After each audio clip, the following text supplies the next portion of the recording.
এই যে বন্ধুরা শুনছো, নতুন নতুন রোমান্টিক ভালোবাসার গল্প পেতে ও শুনতে চাইলে আমাদের সাগর অফিসিয়াল চ্যানেলটি সাবস্ক্রাইব করে বেল বাটনটি অন করে দিও। লাইক কমেন্ট করতে মোটেও ভুলবেন না কিন্তু। ধন্যবাদ সবাইকে। আজ আমার ইন্টারভিউ আছে।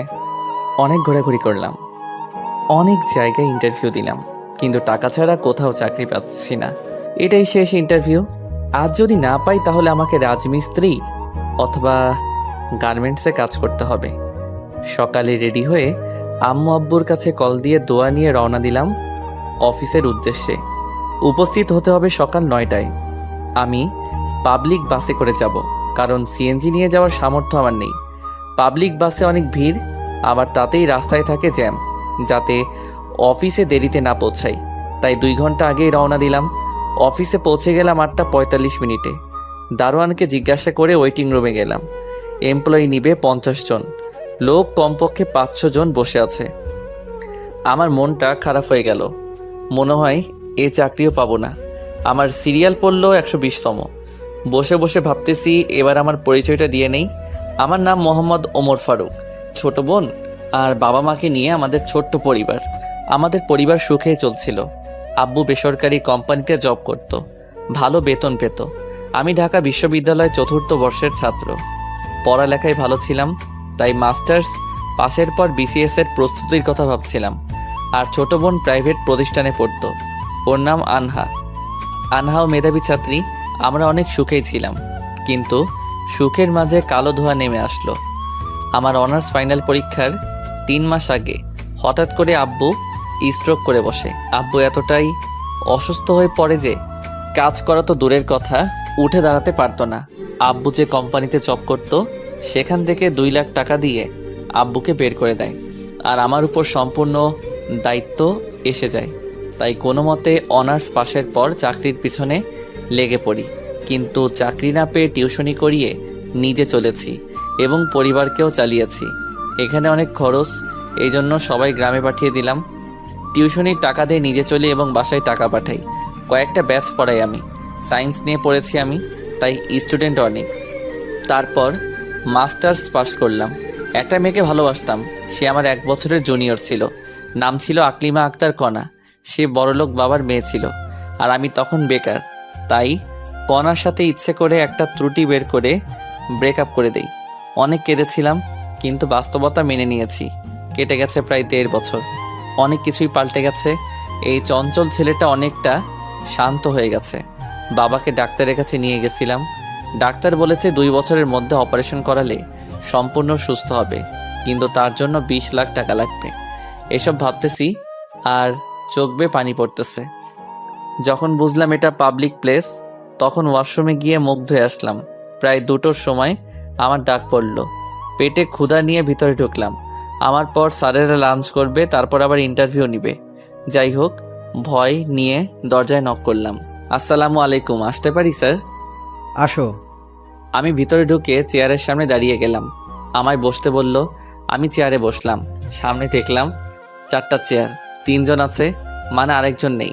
হঠাৎ কেউ একজন ভিতরে ঢুকলো, বোরকা পরা। ভিতরে ঢুকে ফাঁকা চেয়ারে গিয়ে বসলো। আমি বুঝলাম ইনিও বস। মেয়েটা আমার দিকে কিছুক্ষণ তাকিয়ে থেকে বোরকার মুখোশটা খুললো। আমি দেখে টাসকি খেলাম। আরে এ তো কণা, এখানে কেমনে আসলো? হায় আল্লাহ, অল্পের জন্য বোধহয় সব শেষ। আবার ভাবতেছি কণা এখানে আসলো কেমনে? হয়তোবা বিয়ে হয়েছে মালিকের ছেলের সাথে। কণার সাথে ইচ্ছে করে ব্রেকআপ করার প্রতিশোধ নিবে মনে হয়। আমি মুখ ভয়ে এমন হয়েছে যে আমি এভারেস্টের সর্বোচ্চ চূড়ায় উঠতে গিয়ে পড়ে গেলাম। আমার সব কল্পনা উড়িয়ে দিয়ে, সার্টিফিকেট দাও। এই যে স্যার। নাম কি তোমার?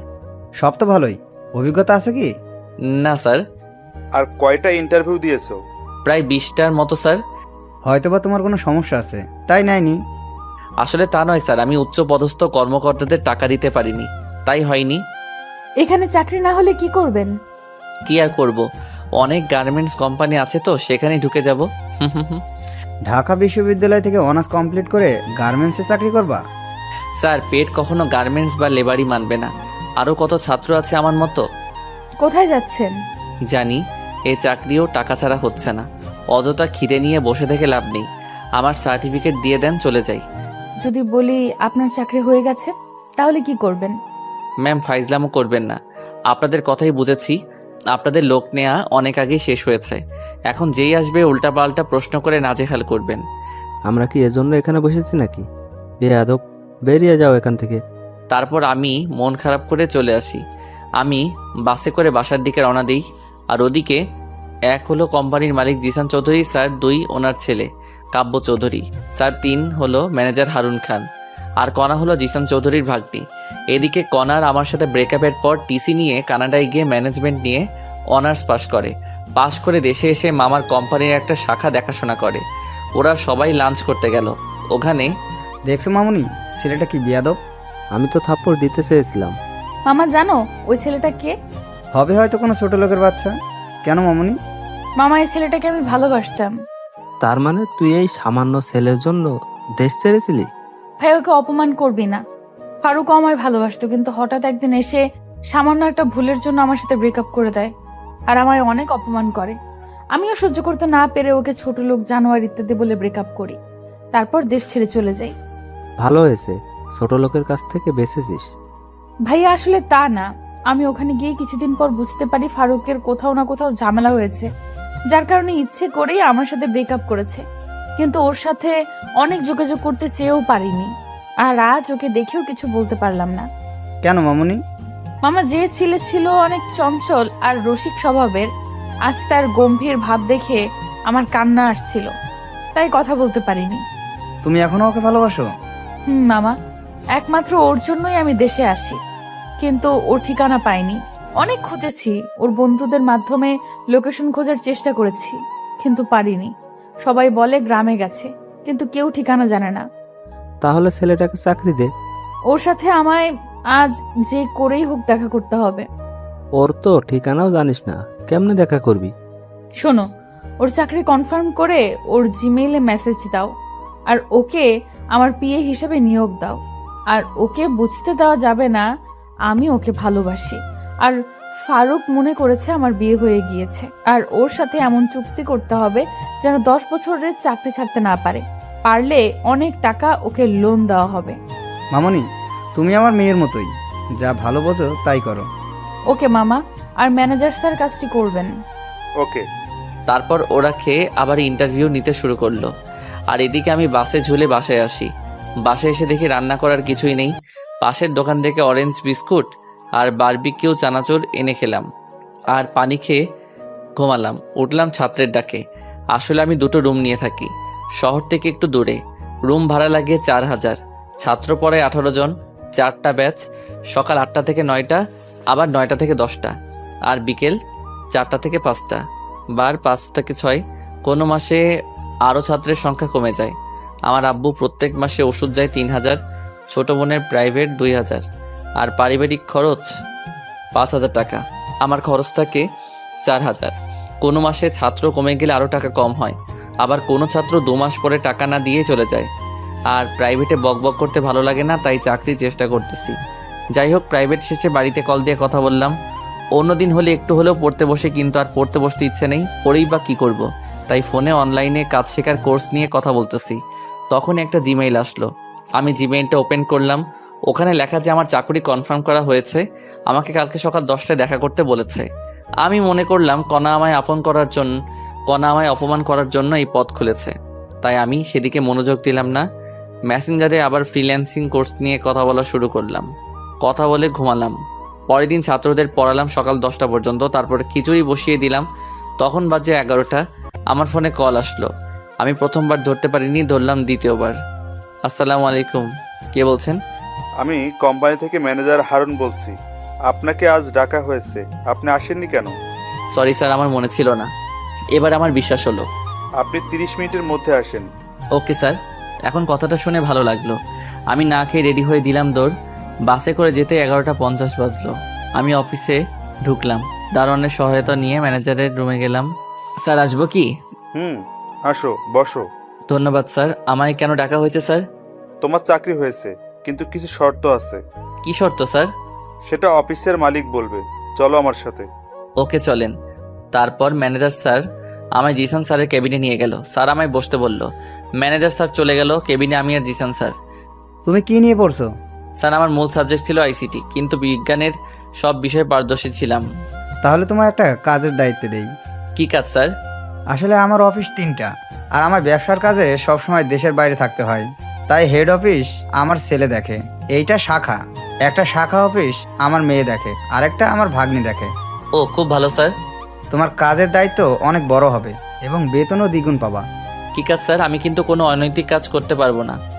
আরে তেমন কিছু না, তোমার কাজ হচ্ছে আমার এই শাখায় মোট খরচ কত হলো, শ্রমিকের বেতন, কত পিস প্রোডাক্ট সেল হলো, সেগুলো ছক তৈরি করতে হবে। এই কাজ মাসে টানা 7 দিন করলেই হয়ে যাবে। সেটা করবা, আর আমার ভাগ্নির পিএ হতে হবে। Sorry sir. স্যার সব ঠিক আছে, কিন্তু মেয়ে মানুষের বিয়ে হতে পারবো না। ভেবে দেখো, বেতন 40,000 টাকা।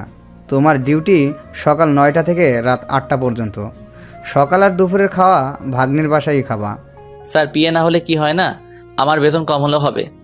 সরি বাবা, তাহলে তুমি আসতে পারো। স্যার আমি রাজি। এটাতে স্বাক্ষর করো। এটা কেন স্যার? তুমি 5 বছরের আগে চাকরিটা ছাড়তে পারবে না, সেটারই দলিল এটা। করে দাও নির্ভয়ে। Okay sir. তুমি কাল আসবা, এই কেবিনে আমার ভাগ্নি থাকবে, ওই তোমার বস হবে। সম্মান করবা তাকে, আর পাশের কেবিনটা তোমার। Okay sir. আমি কি এখনো যাব? 5 মিনিট দাঁড়াও, তোমার এমপ্লয়ি কার্ড বানানো হচ্ছে, এখনই দিবে। Okay sir. লাঞ্চের সময় আমায় কার্ড দেওয়া হলো, আমি খুশি মনে বাসায় আসলাম। সেদিন প্রাইভেট পড়িয়ে সবাইকে চাকরির কথা বললাম। ছাত্ররা সবাই পরের দিনই বেতন দিবে। যাই হোক, বাসায় কল করে জানালাম। পরের দিন সকাল সকাল হালকা খেয়ে অফিস থেকে রওনা দিলাম। অফিসে পৌঁছে বসের কেবিনের বসকে দেখে আমি টাস্কি, আমি কাকে দেখছি? এ তো আমার। অফিসে সময় মতো পৌঁছালাম। আজ আমার জয়েনের দিন, আর আমার কাজ শিখিয়ে দিবে বস। আর কালকে জিসান স্যার বলেছে তার ভাগ্নি অর্থাৎ আমাদের নতুন বস আমায় কাজ শিখিয়ে দিবে, এবং আমি বসের বিয়ে। তাই সবার আগে আমায় বসের রুমে যেতে হবে। আমি বসের রুমের দরজায় নক করলাম। আসতে পারি ম্যাম? বসুন। আমি ভিতরে ঢুকে বসের চেয়ারে কণাকে দেখে পুরাই শকড হয়ে গেলাম। তার মানে কণাই স্যারের ভাগ্নি। কাম সারছে, ব্রেকআপের শখ আমার মিটিয়ে দিবে। আমি ভয়ে ভয়ে ভিতরে গিয়ে কণার সামনের চেয়ারে বসলাম। কেমন আছো ফারুক? জি ম্যাম, আল্লাহর রহমতে ভালোই আছি। আমার ম্যাম ডাকতেছো কেন? তুমি কি আমায় ভুলে গেছো? ম্যাম, আপনার সাথে আগে যে পরিচয় থাকুক না কেন, এখন আর নেই। এখন শুধু একটাই সম্পর্ক, সেটা হলো বস আর সাধারণ কর্মীর। এমন করে বলো না। তোমার পরিবারের সবাই কেমন আছে? আছে একরকম। আপনি কেমন আছেন? 3 দিন থেকে অনেক খুশিতে আছি। তাই নাকি? আপনার স্বামী কি ব্যবসায় অনেক লাভ করেছে, নাকি কোথাও ঘুরতে যাবেন? না, তেমন কিছু না। আমি বিয়ে করিনি। ভালো তো, আমার কাজটা বুঝিয়ে দিলে ভালো হতো। তোমার কাজ সবসময় আমার সাথে থাকা। Okay ma'am. তুমি আর আগের ফারুক নেই, যে ফারুক ছিল চঞ্চল আর বন্ধুদের সারা দিন মাতিয়ে রাখতো। আর তুমি এখন এত গম্ভীর কেমনে হয়েছো? সব বাস্তবতা ম্যাম। আমি জানি তুমি আমার সাথে চাপে পড়ে ব্রেকআপ করেছো, কিন্তু কেন করেছো বলবা প্লিজ? আর ওসব কথা বাদ দেন ম্যাম, আমার কেবিন দেখিয়ে দেন। দাঁড়াও, আমি আসতেছি। কণা বাইরে গেল। আমি কণার কেবিনটা দেখতেছি। অনেক সুন্দর আর সব সাজানো, একদম কণার মতো। রুমটি থাই গ্লাস দিয়ে ঘেরা। ভিতর থেকে সব দেখা গেলেও বাইরে থেকে দেখা সম্ভব না। আমি বসে আছি চেয়ারে। প্রায় 10 মিনিট পর আসলো হাতে কি জানি একটা নিয়ে। চেয়ারে বসেই, বলো না, এতদিন কোথায় ছিলে তুমি আর তোমার পরিবার? ম্যাম আমি গ্রামে ছিলাম, আমি আমার কেবিনে যাচ্ছি ম্যাম। আর আমায় ম্যাম বলবি? বল। কণা বাইরে গিয়ে প্যাকেটে করে একটা ছুরি কিনে এনেছে। ম্যাম বলা মাত্র আমার গলায় ছুরি ধরে এসব কথা বলল। তো তাহলে কি বলে ডাকবো? নাম ধরে অথবা জান পাখি, যা ইচ্ছা বলে ডাকবা। এ হয় না ম্যাম। আর একবার ম্যাম বল, গলা নামিয়ে দিব। তারপর তোকে গুম করে দিব, কেউ টের পাবে না। ওকে বলবো না, আর নাম ধরে ডাকবো না, তুমি করে বলবো। এই তো ঠিক আছে। এবার তো গলা ছেড়ে দাও। দাঁড়াও, আরো কথার উত্তর দাও। কি কথা? আমার সাথে বিনা কারণে ব্রেকআপ করছো কেন? বাধ্য হয়েছি করতে। আমার পরিবার তো রাজি ছিল তোমার আমার সম্পর্কে। তোমার পরিবারও ছিল, কিন্তু তুমি ব্রেকআপ করলা কেন? কেউ তো তোমায় চাপ দেয়নি, আর তুমি বিসিএসও দিলা না কেন? এসব বলা সম্ভব না, প্লিজ। বল, না হলে। বলেই আমার পায়ে লোহার শিক দিয়ে গোতা দিল।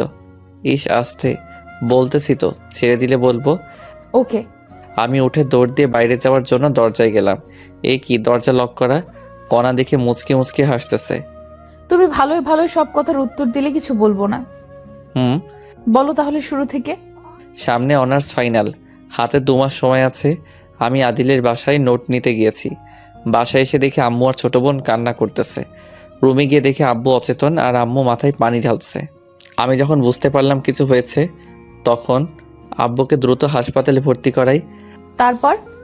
আর কি, ডাক্তার বের হয়ে বলল আব্বু স্ট্রোক করেছে। আব্বু কর্ম করতে পারবে না, চলতে পারবে না, এক কথায় অকেজো। পুরো পরিবারের দায়িত্ব তখন আমার উপর। আবার সামনে পরীক্ষা। আব্বুর অফিস থেকে 2 লাখ টাকা দিল। আর ঢাকায় তো অনেক খরচ, আবার ছোট বোনের স্কুল ফি, আব্বুর ওষুধ সহ প্রত্যেক মাসে অনেক টাকা যেত। তাই সবাইকে গ্রামে পাঠিয়ে দিলাম আর আমি প্রাইভেট পড়ানো শুরু করলাম। তখন তুমি কিছুই জানোনি, আমি বলিনি তোমায়।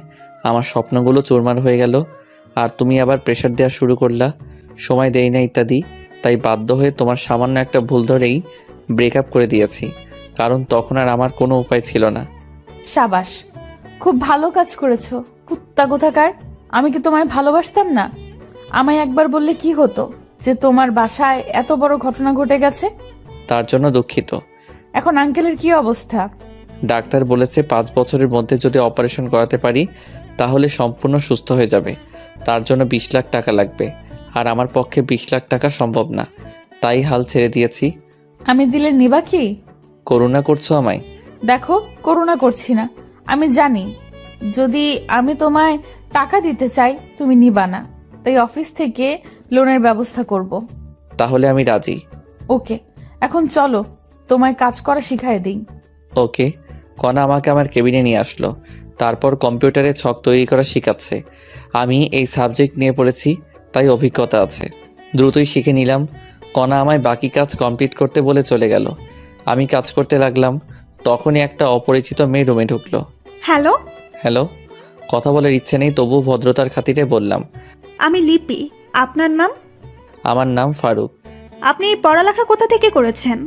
ঢাকা ইউনিভার্সিটি থেকে। আপনি? জাহাঙ্গীরনগর থেকে। আপনি রিলেশন করেন না? করতাম, কিন্তু ব্রেকআপ হয়েছে। ভালো তো। হুম। আপনি কথা কম বলেন কেন? ভালো লাগে তাই। আপনি অনেক হ্যান্ডসাম। ধন্যবাদ।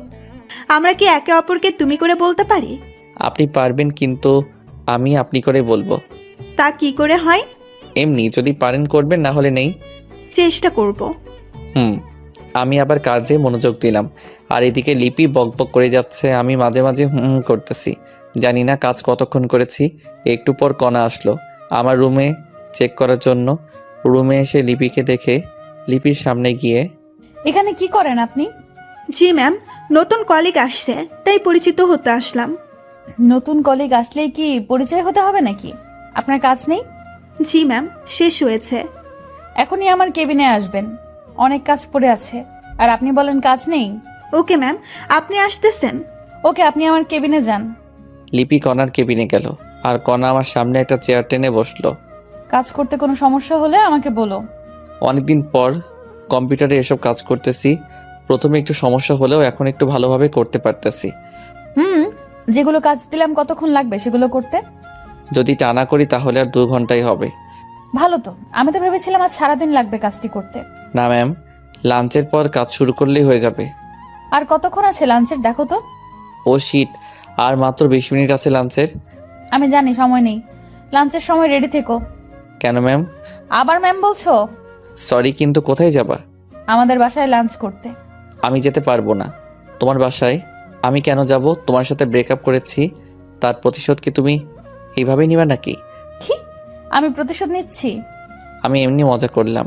আমি তোমার বাসায় যেতে পারবো না, ক্যান্টিনে খেয়ে নিব। আলট্রা ভাব নিয়ে লাভ নেই, আর বলবো না। তোমায় চাকরি দেওয়ার সময় বলা হয়েছিল সকাল আর দুপুর আমাদের বাসায় খাবে। তুমি যখন খাবেই না, তাহলে আমাদেরই খাবার বেঁচে যাবে। আরে আমি তোমার সাথে ফাইজলামও করতেছি।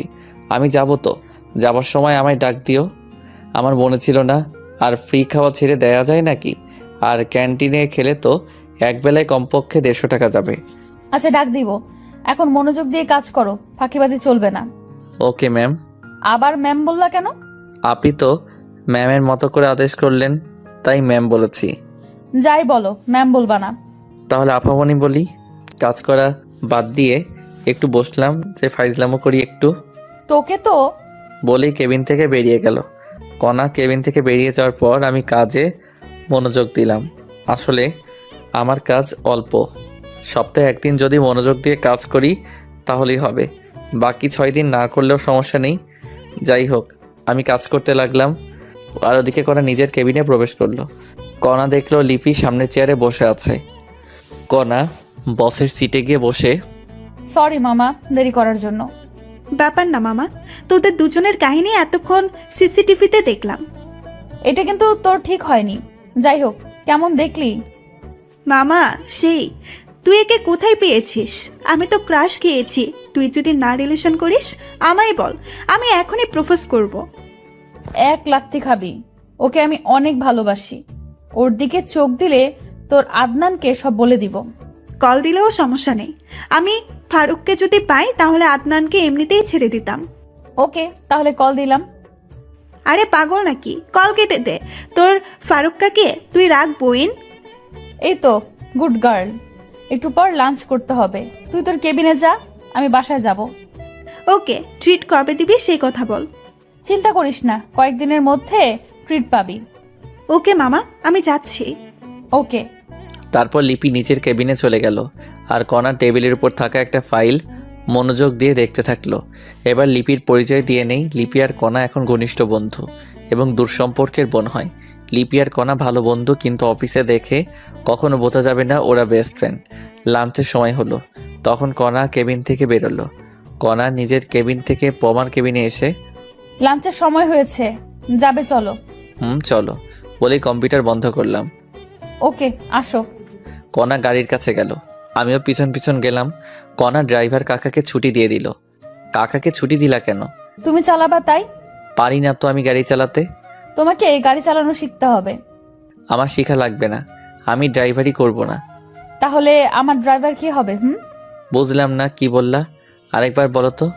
না, কিছু না। তোমার ড্রাইভার মানে কি বোঝাতে চাচ্ছ তুমি? তুমি যা বোঝো তাই। এখন গাড়িতে ওঠো, প্রচুর খিদে লাগছে, বাসায় যাওয়া লাগবে। আচ্ছা চলো।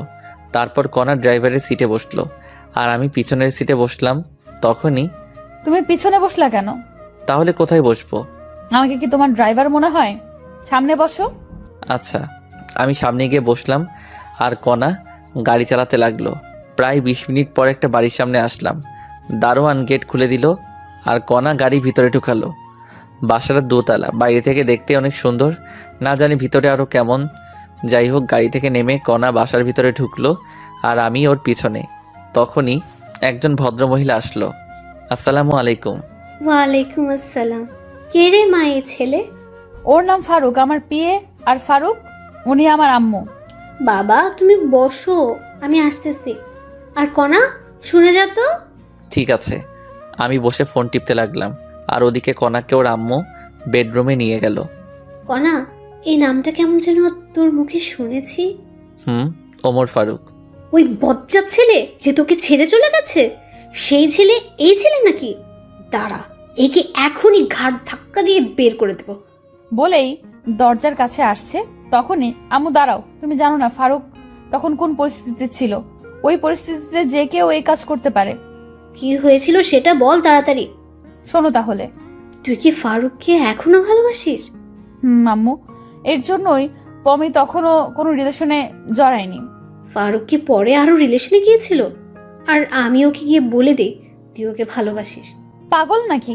তাহলে এভাবে ধুকে ধুকে মরবি নাকি? আম্মু, ওকে অনেকদিন পর খুঁজে পেয়েছি, একটু সময় যাক। আর ওর মাথার উপর অনেক চাপ। ওকে, সমস্যা নেই, তবে একটা জিনিস মাথায় রাখবি, ভালোবাসা হারিয়ে ফেলিস না। এখন কথা না বলে জামাই আসছে, খাওয়াও আগে। মনে ছিল না, চল টেবিলে, ছেলেটা মনে হয় বসে আছে। চলো। আমি বসে আছি, তখনই কণা আর আন্টি আসলো। বাবা, দেরি করার জন্য দুঃখিত। আন্টি কি বলেন এগুলো? আমি ম্যামের শুধু পিয়ে, আমাকে সরি বলছেন কেন? আর দেরি হতেই পারে। টেবিলে বসো। আসো। আপনিও চলেন ম্যাম। চলো। রাগী ভাবনি আমার দিকে তাকিয়ে দাঁতে দাঁত চেপে কথাটা বলে টেবিলে গিয়ে বসলো। আন্টি আপনিও বসেন। না বাবা, আমি লাঞ্চ করেছি, এখন তুমি করো। আপনি করেছেন তো? যাই হোক, আর বকবক না করি খাওয়া শেষে আন্টির হাতের পাকের অনেক প্রশংসা করলাম, কারণ মুরগির মাংস সুন্দর হয়েছিল। তারপর কণা আমাকে ওদের বাসা দেখাতে নিয়ে গেল। বাসাটা দোতলা, নিচের তলায় 3 রুম আর একটা কার রাখার জায়গা, উপর তলায় 4 রুম। উপর তলায় কণার পরিবার থাকে আর নিচতলায় ভাড়াটিয়া। কণা আমায় ছাদে নিয়ে গেল, দেখি অনেক ফুলের গাছ ওদের ছাদে। তুমি এখনো ফুল পাগলি থেকে গেলা? যাকে ভালোবাসতাম তাকেই এখনো ভালোবাসি, তাহলে ফুল পাগলি কেন থাকবো না? যাক, তুমি তাহলে একজনকে পেয়ে গেছো। তাতে তোমার কি? আচ্ছা, তোমার আব্বুকে তো দেখলাম না, আর তুমি এত সুন্দর বাসা থাকতে হোস্টেলে থাকতে কেন? আসলে কি বলবো, তুমি যে বাসায় আসছো আমার আব্বুকে দেখেছো বাসায়? না তো। আর তোমার বাবা না পুলিশ কমিশনার? অনেক ঘটনা। আব্বু মদ খেয়ে এসে অনেক খারাপ আচরণ করত, তাই আম্মু আমার হোস্টেলে রেখেছিল। কয়েকদিন আগে আব্বু আমার আম্মুর সাথে রাগ করে চলে যায়। 6 মাস আগে গেছে, এখনো নেই। ও হুম আচ্ছা, তোমার রুম কোনটা? ওইটা। চলো তোমার রুম দেখে আসি। না, যাওয়া যাবে না। কেন? পার্সোনাল আর আমার প্রাইভেট মানুষ ছাড়া আমার রুমে ঢুকতে দিব না। হারামজাদা, আমার রুমের দেওয়ালে শুধু তোমারই ফটো, দেখলে ঝামেলা করবা তুমি, তাই তোমার রুমে নিয়ে যাওয়া যাবে না। আর কালকেই সব সরিয়ে দিব, কণা মনে মনে বলল। সরি, প্রাইভেট জিনিস আপনার। আসলে মেয়ে মানুষের রুম, আর আজ আমি গোছাইনি রুম। কালকে ঢুকবা, সমস্যা নেই। না লাগবে না, চলো অফিসে যেতে হবে। ওকে চলো। তারপর আমরা ছাদ থেকে নিচে আসলাম। আমি গাড়ির কাছে গিয়ে দাঁড়িয়ে আছি, আর কণা ব্যাগ নিয়ে রেডি হয়ে নিচে আসলো, সাথে আন্টি। আন্টি আমার সামনে এসেই, বাবা, তোমায় একটা কথা বলতাম।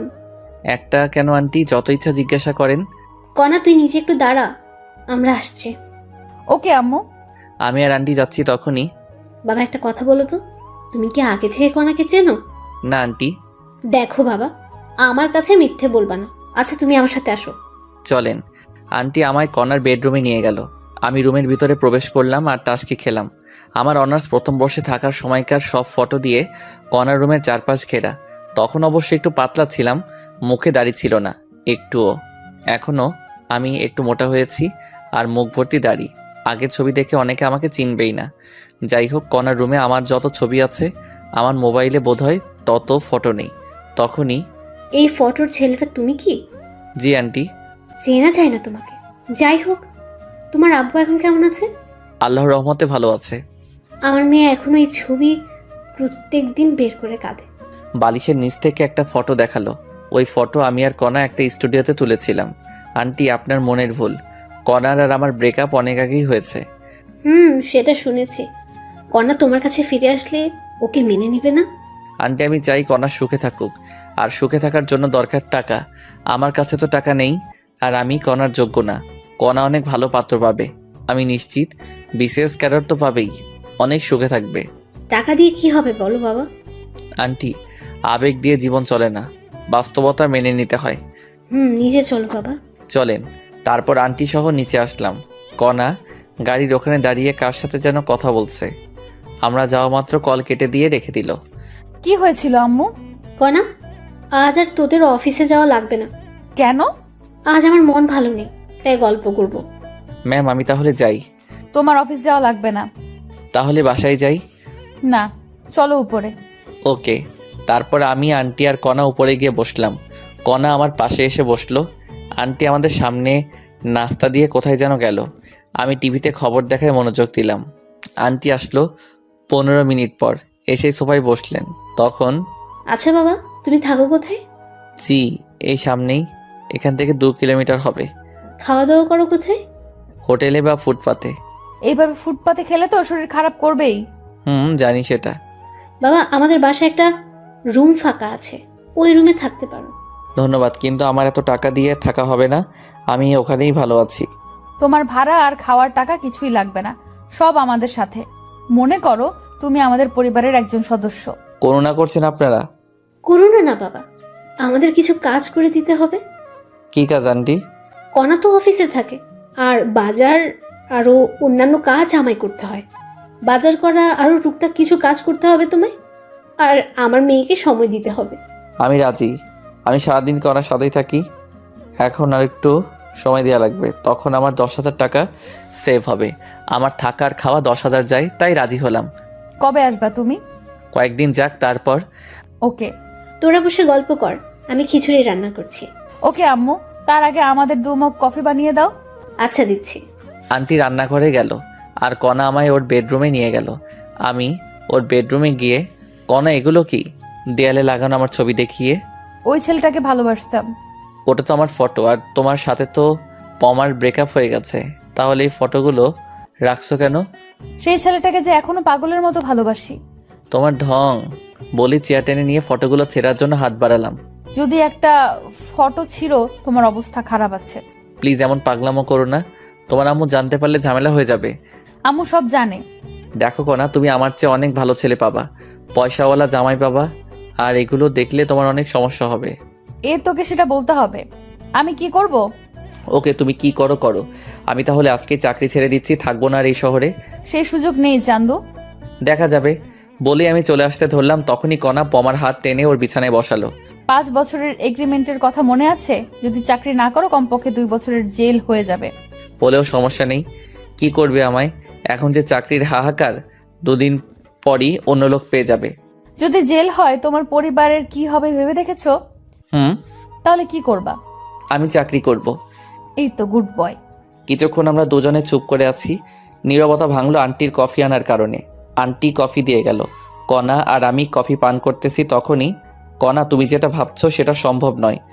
তুমি অন্য কাউকে ভালোবাসো? কফি খাওয়া বাদ দিয়ে আমার কাছে এসে বলল।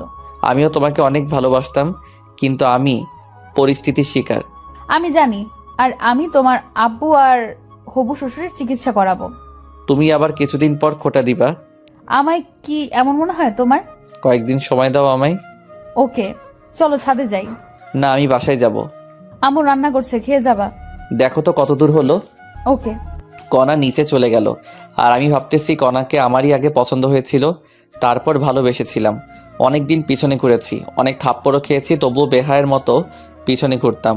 আর ওদিকে কণাও চুপি চুপি আমার সব ইনফরমেশন বের করেছিল। পরে রাজি হয়, শুরু হয় আমাদের প্রেম। 1 বছর চুটিয়ে প্রেম করি, একে অপরকে ছাড়া কিছুই বুঝতাম না। একদিন দেখা না করলে আমায় মার খেতে হতো, আর আমার অধিকাংশ পোশাক কণায় গিফট করতো। আমার পরিবারের সবার জন্যই করতো গিফট। আমি কণাকে কিছু দিতে পারিনি। কণা আমার হাত খরচ, রেস্টুরেন্ট বিল সব দিত। আমাদের রিলেশনের কথা আমার পরিবার জানতো এবং মেনেও নিয়েছিল। কণার পরিবারও জানতো। অনার্স পাশের পর দেখা করাতে চেয়েছিল, তারপর আব্বুর ঘটনার পর আর দেখা করতে পারলাম না। টিউশনি শুরু করি, যেটা কণা জানতো না। প্রত্যেক দিন দেখা করতে যাওয়া আমার সমস্যা হচ্ছিল, তাই ভালোবাসাকে বিসর্জন দিয়েছিলাম। ব্রেকআপের দিন কণা আমায় অনেক অপমান করে চলে যায়। ব্রেকআপের পর টানা 15 দিন রুম থেকে বের হইনি। পরে ব্রেকআপের কথা শুনে আম্মুও রাগ হয়েছিল, কিন্তু করার কিছু নেই, বাস্তবতা মেনে নিতে হবে। কিছুদিন পর ভার্সিটি গিয়েছিলাম, সেখানে শুনেছিলাম কণা দেশের বাইরে গেছে। আফসোস হয়েছিল, কিন্তু মেনে নিয়েছিলাম। আমি কখনো ভাবিনি ওর সাথে আমার দেখা হবে। বিধাতা দেখা করিয়েই দিল। প্রথম দিন অফিসে ওকে দেখেই জড়িয়ে ধরতে ইচ্ছে করছিল, কিন্তু আমি আর আগের সে ছেলেটা নেই। নিজেকে বদলিয়ে নিয়েছি, এসব ভাবতেছি আর চোখের কোণে পানি এসে গেছে। তাড়াতাড়ি চোখের পানি মুছলাম, স্বাভাবিক হওয়ার জন্য ফোন টিপতে লাগলাম। কণা আসলো, এসে ফ্রেশ হতে বলল। আমি ফ্রেশ হয়ে খিচুড়ি খেয়ে নিলাম।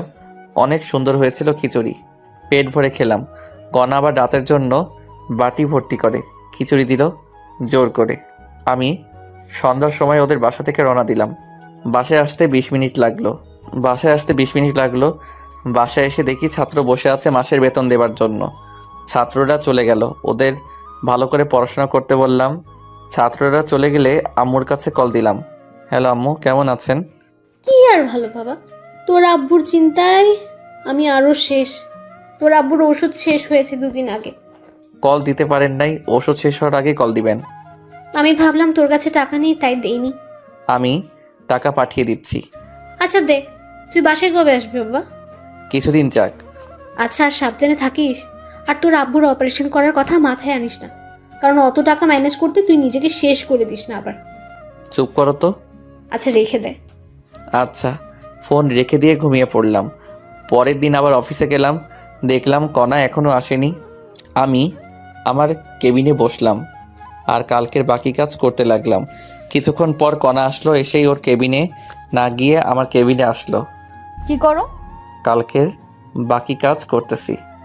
সাবাস, দাঁড়াও, তোমায় আরো কাজ দিচ্ছি। আচ্ছা দাও। কণা এসে আমায় একটা লিস্ট দিল। এটা কি? মাসের শুরু এখন।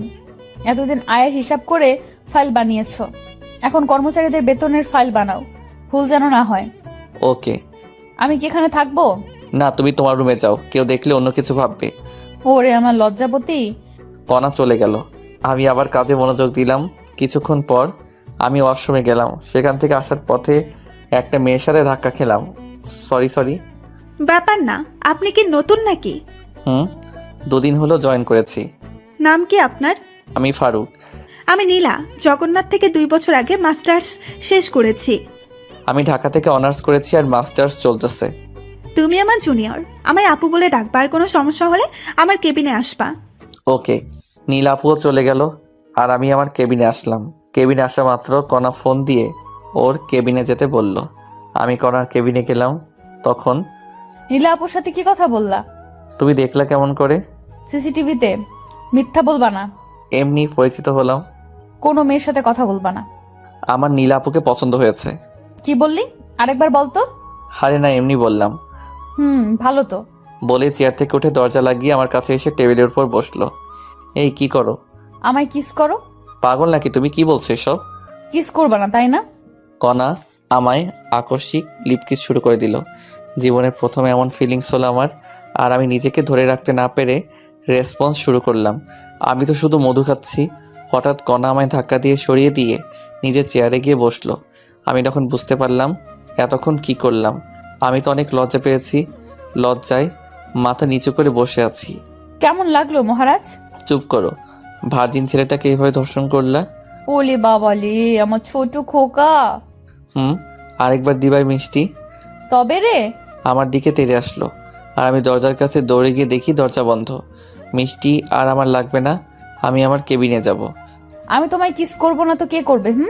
কণা আর আমি সামনাসামনি দাঁড়িয়ে আছি, পরস্পর সমান্তরাল। আর কণা আমার গলা জড়িয়ে ধরে কথাটা বলল, তুমি তো আমার জীবন। বলেই কণার কোমর জড়িয়ে ধরলাম। এই কি করো? এটা অফিস, ছেড়ে দাও। শুরু করেছে কে? অনেক হয়েছে রোমান্টিকতা, এখন নিজের কেবিনে যাও। আচ্ছা। আমি আমার কেবিনে যাওয়ার জন্য পা বাড়িয়েছি, তখনই দাঁড়াও। আবার কি? কেবিনে গিয়ে ভদ্র ছেলের মতো কাজ করবা, কোথাও তাকাবা না। আমার কাছে এসে আমার কপালে চুমু দিয়ে কণা রুমের দরজা খুলে দিল আর আমি বেরিয়ে আমার কেবিনে গেলাম। কেবিনে গিয়ে আবার কাজ করতে লাগলাম। অনেক গুরুত্বপূর্ণ লিস্ট তৈরি করতে লাগলাম।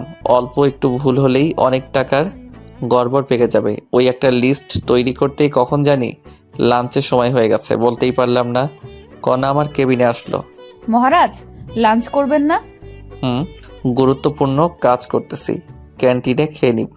আজ তোমার সাথে যেতে পারবো না। তুমি কাজ করো, আমি তোমার জন্য খাবার নিয়ে আসবো। বাইরে যাবা না। আচ্ছা। আর একটা লিস্ট তৈরি করতেছি। আচ্ছা। কণা চলে গেল। মোবাইলে দেখলাম 1:25 বাজে। আবার কাজে মন দিলাম। আরও একটা লিস্ট তৈরি শেষ করলাম। সকাল থেকে 2টা কমপ্লিট করেছি আর তৃতীয়টায় গিয়ে মাথা কাজ করতেছে না, তাই বসে ফোন টিপতেছি আর কণার জন্য অপেক্ষা করতেছি। অপেক্ষার প্রহর শেষ করে মহারানী হাজির। আমার কেবিনে আসো। ওকে। কণার নিজের কেবিনে গেল আর আমি ফ্রেশ হয়ে আসলাম। কণার কেবিনে গিয়ে দেখি কণা প্লেটে খাবার তৈরি করে রাখছে। আমি ভিতরে গেলাম আর ওর সামনে গিয়ে বসলাম। তুলে খাওয়াও। লজ্জা করে আমার। দরজা লক করে দাও। লাগবে না। তুলে খাওয়াও তো। আমার কিন্তু রাগ হচ্ছে। কণা আমায় তুলে খাওয়াচ্ছে আর আমি এটাও জানি কণা বাসায় খাইনি, তাই ওকে আমি তুলে খাওয়ালাম। একই প্লেটে দুজন খাচ্ছি। তালি শব্দের পিছনে তাকিয়ে আমি ভয়ে চুপসে গেলাম। বাহ মামা বাহ, অনেক দূর গিয়েছিস অথচ ট্রিট পেলাম না। মামা মানে লিপি আপু? আপনি কণাকে চেনেন নাকি? সেদিন তো সাধারণ এমপ্লয়ির মতো ব্যবহার করলেন। তুমি চলে যাওয়ার পর লিপি আমার বেস্ট ফ্রেন্ড ছিল। তোমার আমার সব কথা লিপি জানে। শালি দিলা তো রোমান্টিক মনটা নষ্ট করে। দুলাভাই, আমায় তুলে খাওয়াবেন না? আসো। খবরদার। দুলাভাই লাগবে না, কণা আমার ভাগেরটা কই? দরজা লক করে দিয়ে এসে বস, তোর জন্যই এনেছি। সত্যি দে তো মামা। তারপর কণা লিপিকেও খাবার দিল। লিপি খাচ্ছে। হা করো। পেট ভরে গেছে। মিথ্যা বলতে পারো না, বলো কেন? লিপি থাকলেও সমস্যা নেই, ওর একটু চলুক। আচ্ছা দাও। তারপর আমরা একে অপরকে খাইয়ে দিয়ে খাওয়া শেষ করলাম। খাওয়া শেষে কণা সব গুছিয়ে রাখলো, সাথে লিপি সহযোগিতা করলো। আমরা 3জনই গল্প করতে লাগলাম। তখনই আমার ফোনে কল আসলো। কল ধরে যা শুনলাম তা শুনে অজ্ঞান হয়ে গেলাম। তারপর আমার ফোনে কল আসলো। পকেট থেকে ফোন বের করে দেখি আম্মু কল দিয়েছে। কণা আর লিপিকে চুপ থাকতে বলে আমি আম্মুর কল ধরলাম। কোথায় তুই বাবা? অফিসে আছি আম্মু। কেন, কোনো সমস্যা হয়েছে কি? বাবা, তোর আব্বু দুদিন ঔষধ না খাওয়ায় আজ মারাত্মক অসুস্থ। খুব তাড়াতাড়ি হাসপাতালে নিয়ে যাও। আমরা এখন গাইবান্ধার SKS হাসপাতালে আছি। ওরা বললো তোর আব্বুর অবস্থা খারাপের দিকে। কি বললো ডাক্তার? 1 মাসের ভেতর অপারেশন না করালে তোর আব্বুকে বাঁচানো যাবে না। আব্বুর কিছুই হবে না, আমি আছি তো। তুই কাল বাসায় আয়। আচ্ছা রাখি। ফোন কেটে দিয়ে সোফায় বসলাম। কণা আর লিপিকে জিজ্ঞেস করলো, তা শুনতেই পারলাম না। আমার কাছে 1 টাকাও ক্যাশ নেই, অথচ আজকের মধ্যে 20 লাখ টাকা লাগবে। কোথায় পাবো আমি এত টাকা? মাথায় শুধু টাকার চিন্তা আর মুখেও টাকা আর টাকা। টেনশনে আমার মাথা ধরে আসলো। তারপর আমি জ্ঞান হারিয়ে ফেলি। তারপর কি হয়েছে আমার মনে নেই। যখন আমি স্বাভাবিক অবস্থায় আসি তখন আমি দেখলাম আমি হাসপাতালে। আমার মাথার কাছে কণা বসা, সামনের বেঞ্চে লিপি আর আন্টি বসে আছে। আমি এখানে কেমনে আসলাম? তোমার ফোন আসার পর তুমি অজ্ঞান হয়ে গেছো। তারপর আমি আর লিপি অফিসের সবার সহযোগিতায় হসপিটালে নিয়ে আসলাম। 1 ঘন্টা পর জ্ঞান ফিরলো। আচ্ছা বলো তো কি হয়েছিল যার কারণে অতিরিক্ত টেনশন করেছো? আমার আব্বু 2 দিন ওষুধ খাইনি, আজ নাকি মারাত্মক অসুস্থ, হাসপাতালে আছে। বলো কি, কখন হয়েছে? আমাকে তো বলতে পারতা। প্লিজ তুমি যে করে হোক 20 লাখ টাকা ম্যানেজ করে দাও। তুমি যা বলবে আমি তাই করব। আব্বুর কথা মনে হওয়া মাত্র কণার পা ধরে কথাটা বললাম। টাকা দিয়ে কি করবা? আব্বুর অপারেশন 1 মাসের মধ্যে না করলে বাঁচাতে পারবো না। প্লিজ ব্যবস্থা করো। তোমার আব্বু এখন কোথায় আছে? গাইবান্ধার একটা প্রাইভেট হাসপাতালে। তুমি এখনই অ্যাম্বুলেন্সে করে আমার শ্বশুর শাশুড়ি আর ননদকে ঢাকায় আসতে বলো। আমি টাকা রেডি করতেছি, আর আমার শর্তগুলো পরে শুনবা। আচ্ছা। কণা আর আন্টি কথা বলতেছে আর আমি চাচাতো ভাইকে কল দিলাম, সব ব্যবস্থা করে দিতে বললাম। আর ওদিকে আম্মু, আমার অ্যাকাউন্টে মাত্র 13 লাখ টাকা আছে। মামুনি, তুই তো জানিসই আমার অ্যাকাউন্টে 5 লাখ টাকা আছে। আরও লাগবে, কমপক্ষে 22 লাখ টাকা লাগবে মোট খরচ সহ। দেখো আমার অ্যাকাউন্টে 2 লাখ আছে। আমি আব্বুকে কল দিয়ে এখনই 5 লাখ টাকা নিয়ে আসতে বলি। যদি থাকে এখনই বলো। ওকে। লিপি ওর আব্বুকে কল দিয়ে সব খুলে বলল। ওর আব্বুর ক্যাশ টাকা ছিল কিছু, আর বাকি টাকা ব্যাংক থেকে তুলে সন্ধ্যার দিকে নিয়ে আসবে বলল। তারপর কণা আমার কাছে এসে, চিন্তা করো না, টাকা ম্যানেজ করেছি। আল্লাহ সহায় হলে আমার শ্বশুরের কিছুই হবে না। আমি তোমার সারা জীবন তোমার কেনা দাস হয়ে থাকবো। ছাড়ো, সামনে আম্মু দেখছে। এখন ব্যাংকে যাওয়া লাগবে, দেরি হলে ব্যাংক বন্ধ করবে। চলো। আমি আন্টি মানে হবু শাশুড়ি, কণা আর লিপি ব্যাংকের উদ্দেশ্যে রওনা দিলাম। মনটা আমার ছটফট করতেছে। আবার আম্মুর কাছে কল দিলাম। আম্মু, আব্বুর কি অবস্থা? এখন স্বাভাবিক হয়েছে। ওখানে আদনান থাকলে দাও তো। কথা বল। আদনান, আব্বু কি স্বাভাবিক? ভাইয়া, বড় আব্বু এখন স্বাভাবিক। আমি ঢাকায় যাওয়ার সব ব্যবস্থা করেছি, এখন রওনা দিব। সাবধানে নিয়ে আসিস। চিন্তা করতে হবে না, আমি ঢাকায় পৌঁছে কল দিব। ওকে, আমি টাকা ম্যানেজ করার চেষ্টা করতেছি। আমরা গাড়িতে উঠেই রওনা দিব। রাখি। ওকে। ফোন কেটে দিলাম, কারণ আমরা ব্যাংকে পৌঁছে গেছি। একসাথে 2 রিলেটিভ অ্যাকাউন্ট থেকে 18 লাখ টাকা তুলতে অনেক সমস্যা ঝামেলা তৈরি হলো। যখন আমার আব্বুর ইমার্জেন্সি অপারেশনের রিসিপ্ট দেখলাম তখন ক্যাশ দিল। টাকা নিয়ে অনেক সাবধানে কণার বাসায় আসলাম, কারণ দেশে অনেক চোর বাটপার আছে। টাকা গোপন জায়গায় রেখে দিলাম। আমার পরিবার আসতেছে, তাই আমার হবু শাশুড়ি বিরিয়ানি আর কলিজা ভুনা রান্না করতেছে। মনটা এখন হালকা লাগছে, খুশিতে কান্না করতে লাগলাম। তখনই কণা এসে হাত ধরে টেনে ওর রুমে নিয়ে গেল। এই হারামজাদা, কান্না করছো কেন? খুশিতে কান্না চলে আসছে। কান্না করো না প্লিজ। তুমি কান্না করলে আমারও চোখে পানি চলে আসে। আমার চোখের পানি ওর আঁচল দিয়ে মুছিয়ে দিয়ে, আমি তোমাকে পেয়ে ধন্য হয়ে গেছি। শর্তগুলো মনে রাখিও। যাই করো, আমার পরিবারকে ফেলে দিতে বলবা না। এসব না, কয়েকটা শর্ত বলে দেই। শুধু আমায় ভালোবাসতে হবে, আমায় কয়েকদিনের মধ্যে বিয়ে করতে হবে। সেখানে আমার ফ্যামিলি আর তোমার ফ্যামিলি একসাথে থাকবে। অন্য মেয়ের দিকে তাকালে চোখ তুলে ফেলবো।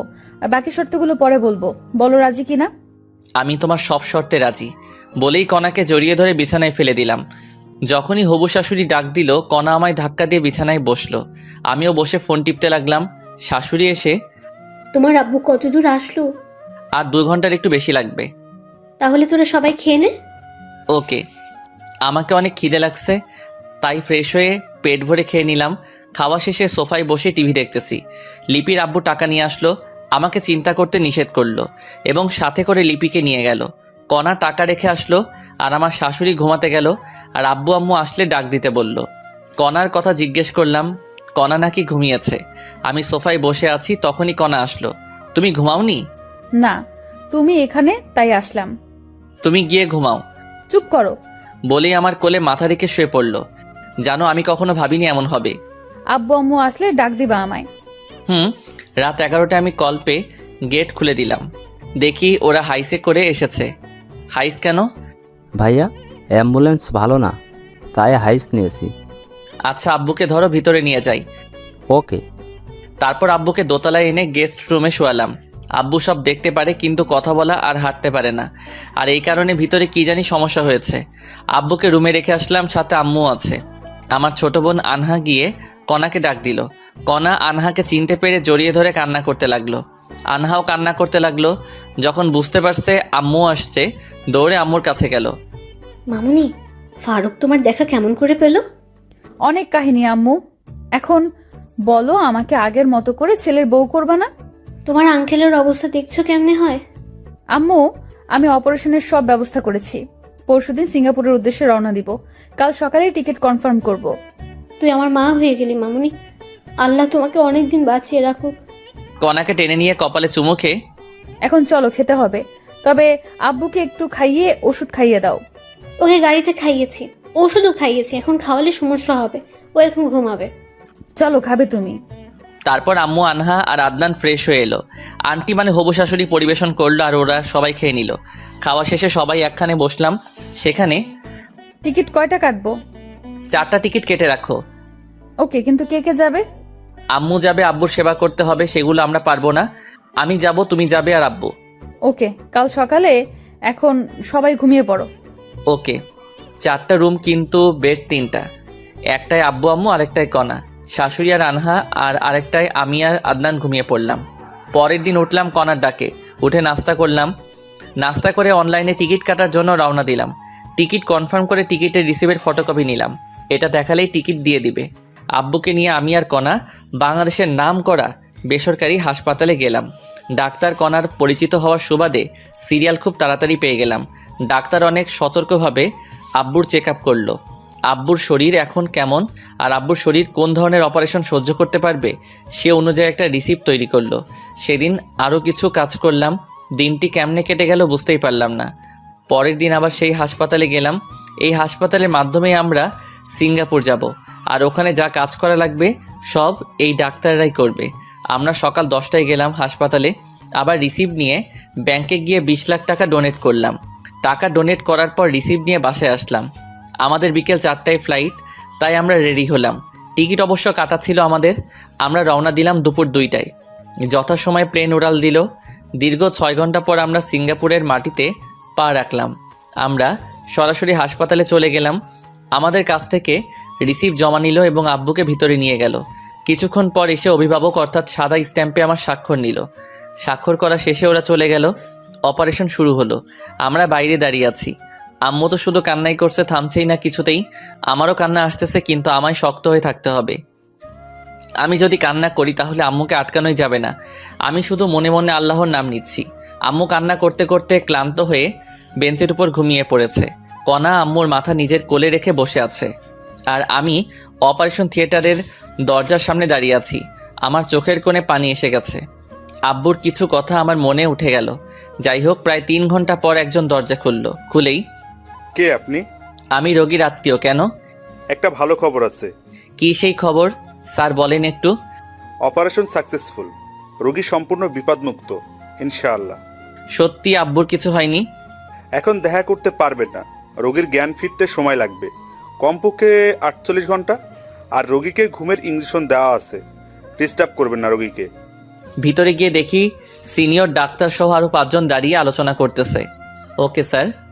আর শোনো, তোমার আব্বু একটা হার্টে 10 দিনের মতো সময় নেবে, কিন্তু কণ্ঠস্বর ঠিক হয়েছে। জ্ঞান ফেরার 24 ঘন্টার ভেতরেই কথা বলতে পারবে ইনশাআল্লাহ। ও আচ্ছা স্যার। আমার চেম্বারে আসো, কিছু ওষুধ লিখে দিচ্ছি, 1 মাস খাওয়াতে হবে। ওকে চলেন। বিশেষ দ্রষ্টব্য, সব কথা ইংরেজি দিয়ে বলেছি আমরা। তারপর আমি ডাক্তারের কেবিনে গেলাম। ডাক্তার আমাকে কিছু নির্দেশনা দিলেন। সেগুলো হলো, আব্বুকে কখনো প্রেশার দেওয়া যাবে না, কোনো টেনশন করা যাবে না, সুস্থ হলে সব কাজ করতে পারবে, সেক্ষেত্রে কোনো সমস্যা হবে না। আর আব্বুর জ্ঞান ফিরবে 48 ঘন্টার মধ্যে। কয়েকদিন কথা বলতে পারবে না, আর কয়েকদিন হেঁটে নিয়ে বেড়াতে হবে, যেমন করে আমরা ছোট্ট বাচ্চাদের হাঁটা শিক্ষা দিই। আর কিছু ওষুধ লিখে দিলেন, যেগুলো কমপক্ষে 6 মাস সেবন করতে হবে। যাই হোক, আম্মু কান্না করতে করতে ক্লান্ত হয়ে ঘুমিয়ে পড়েছে। আব্বুর যে অপারেশন শেষ হয়েছে সে কথা আম্মু আর কণা এখনও জানতে পারিনি। তাই ডাক্তারের কাছ থেকে প্রেসক্রিপশন নিলাম। সেখান থেকে আম্মু আর কণা যেখানে বসে আছে সেখানে গেলাম। আম্মুকে ডেকে তুললাম, সাথে কণাও উঠল। আম্মু ঘুম ভাঙা মাত্র, বাবা তোর আব্বু কোথায়? ভিতরে আছে। অপারেশন তো শেষ হয়েছে তাই না? অপারেশন শেষ হয়েছে। তোর আব্বু কোথায় সেটা আগে বল। ভিতরে আছে, অপারেশন সাকসেসফুল হয়েছে। 48 ঘন্টা আব্বুকে ডিস্টার্ব করা যাবে না। সত্যি বাবা, আমি শুধু দেখেই চলে আসবো, আমাকে নিয়ে চল বাবা। আমিও যাব। চলো, কিন্তু শব্দ করলে আব্বুর মাথার সমস্যা হতে পারে। আচ্ছা। তারপর আমি কেবিনে ঢুকলাম, সাথে আম্মু এবং কণাও আছে। কণা ঢুকেই আব্বুর পালস চেক করলো, আর আম্মু ঢুকে আব্বুর শরীরে হাত রেখে দেখলো। তারপর, আম্মু এবার বাইরে চলো। আমি বাইরে যাবো না বাবা, তোরা বাইরে যা। সমস্যা হতে পারে আম্মু। বললাম কোনো সমস্যা হবে না, আমি কোনো শব্দ করব না। আচ্ছা বসে থাকো, আমরা বাইরে আছি। আব্বুর পাশে একটা চেয়ার এনে আম্মুকে বসিয়ে দিয়ে, বাবা তোরা দুজন কিছু খেয়ে আয়। আচ্ছা। আম্মু কেবিনে বসে আছে, আমি আর কণা বাইরে আসলাম। তখন, এই তোমার কার্ডে কি টাকা আছে? আমি রেখে দিয়েছি। ও রেখে দাও, টাকা লাগতে পারে। বলেই আমি বাইরে যাওয়ার জন্য পা বাড়ালাম। কোথায় যাচ্ছ তুমি? আমি খাবার কিনে আনতেছি। দাঁড়াও, মিথ্যা বলতে পারো না, বলো কেন? মিথ্যা বললাম কখন আমি?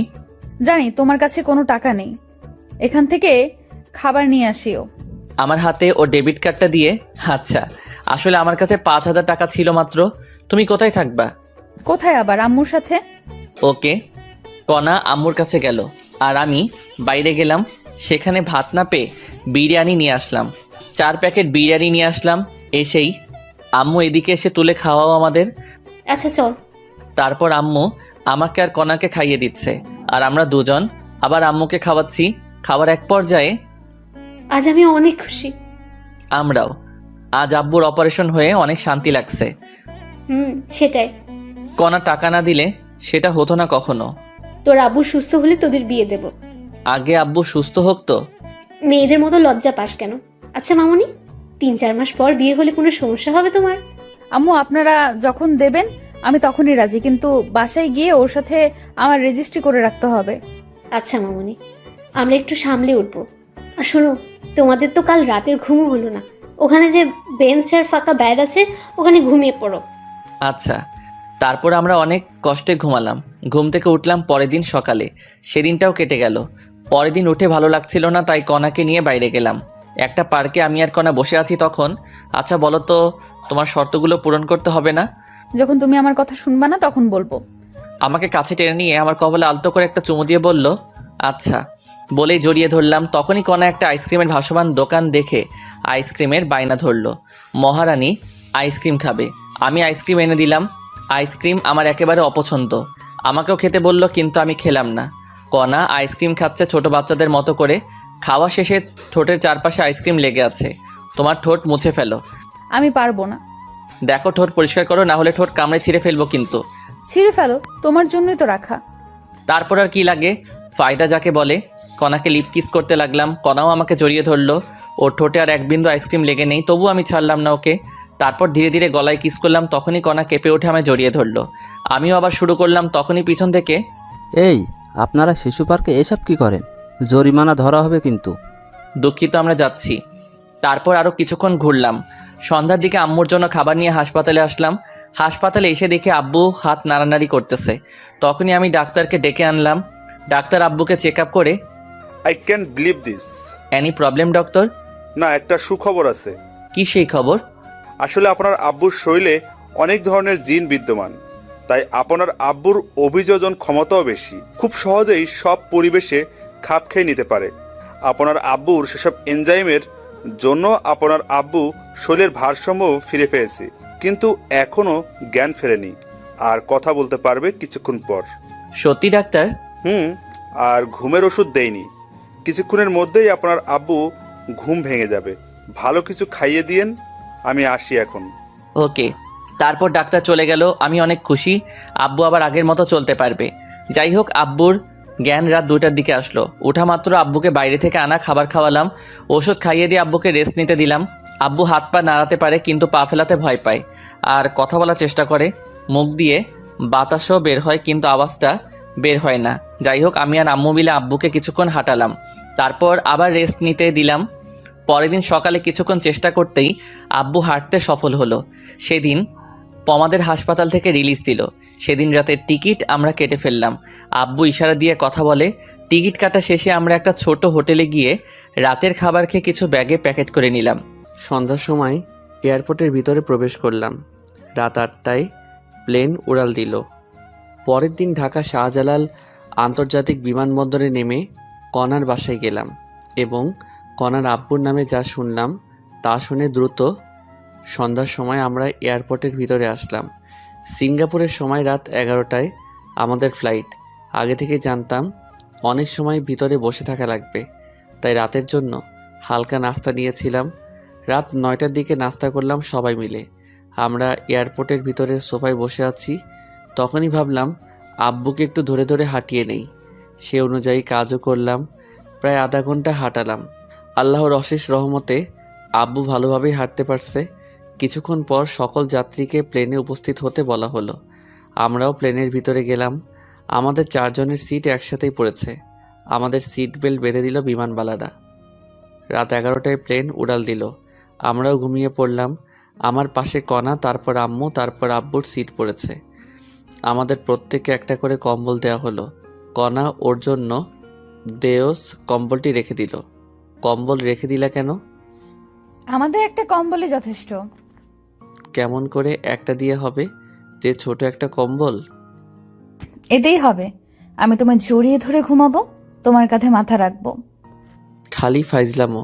ঠিক আছে, আমার কাঁধে মাথা দিয়ে ঘুমাও। হুম। বলেই আমার গালে একটা চুমু দিল। লক্ষ্মী মেয়ে। আমি আব্বু আম্মুর দিকে দেখলাম ঘুমিয়ে পড়েছে। আব্বু আম্মুর শরীরের কম্বল ভালো করে গায়ে দিয়ে দিলাম যাতে ঠান্ডা না লাগে। তারপর সিটে বসলাম। তখন কণা আমাকে কাঁধে মাথা রেখে ঘুমিয়ে পড়ল। আমাকে দেয় কম্বলটি। আমাদের দুজনের শরীর দেওয়ার চেষ্টা করলাম কিন্তু ছোট হওয়ায় পারলাম না। আর তখন আমি বিমানবালার কাছ থেকে আরেকটা কম্বল নিয়ে কণাকে ভালো করে ঢেকে দিলাম। একে অপরের সাথে জড়াজড়ি করে ঘুমিয়ে পড়লাম। ঘুম ভাঙল বিমানের একটা সিগন্যালে। প্লেন এখন ল্যান্ড করবে, তাই সবাইকে জাগ্রত করার জন্য এক ধরনের সাউন্ড সিস্টেম ব্যবহার করে আমরা সিগন্যালের আওয়াজে জাগ্রত হয়ে গেলাম। প্রায় 30 মিনিট লাগলো প্লেন শাহজালাল আন্তর্জাতিক বিমানবন্দরে ল্যান্ড করতে। ল্যান্ড করার পর আব্বুকে ধরলাম এবং নিচে নামতে সাহায্য করলাম। নিচে নামার পর থেকে আব্বু নিজে নিজেই আমাদের সাথে হাঁটতে শুরু করলো।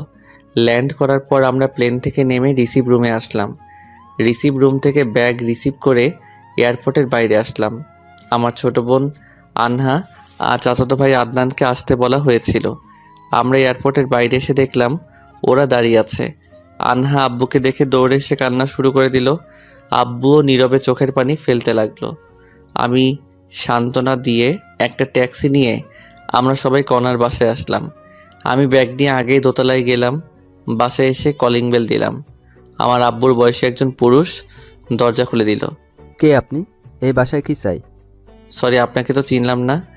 আমি এই বাসার মালিক। আমার শাশুড়িকে ভয় দেখিয়ে বাড়ি দখল। বাবা, তুমি এতদিন কোথায় ছিলে? বাবা মানে এই লোককে? উনি আমার বাবা। ভেতরে আসো। আর বিআই বেআইন আপনারাও আসেন। চলেন বেয়ায়। তারপর আমরা সবাই সোফায় গিয়ে বসলাম। তখন আব্বু, তুমি এই 2 বছর কোথায় ছিলে? কিছু কাজ ছিল মামনি। আর কোথাও তোমার যাওয়া হচ্ছে না? তোমার আর কোথাও যাব না, অবসর নিয়েই তবে এসেছি। ভাই সাহেব, আপনি কি কাজ করতেন? হঠাৎ 2 বছর খোঁজ ছিল না আপনার? বিআইন, আমি একজন কমিশনার ছিলাম।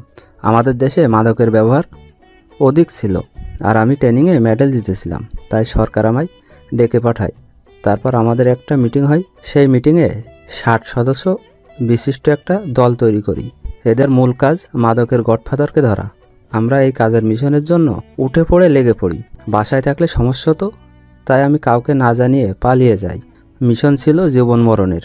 ধরা পড়লেই মৃত্যু নিশ্চিত। আমরা দেশের ভিতরে এবং বাইরে 2 বছর নিরস প্রচেষ্টার পর 7 দিন আগেই ওই সন্ত্রাসীকে ধরিয়ে দেই এবং আবার মেডেল পাই।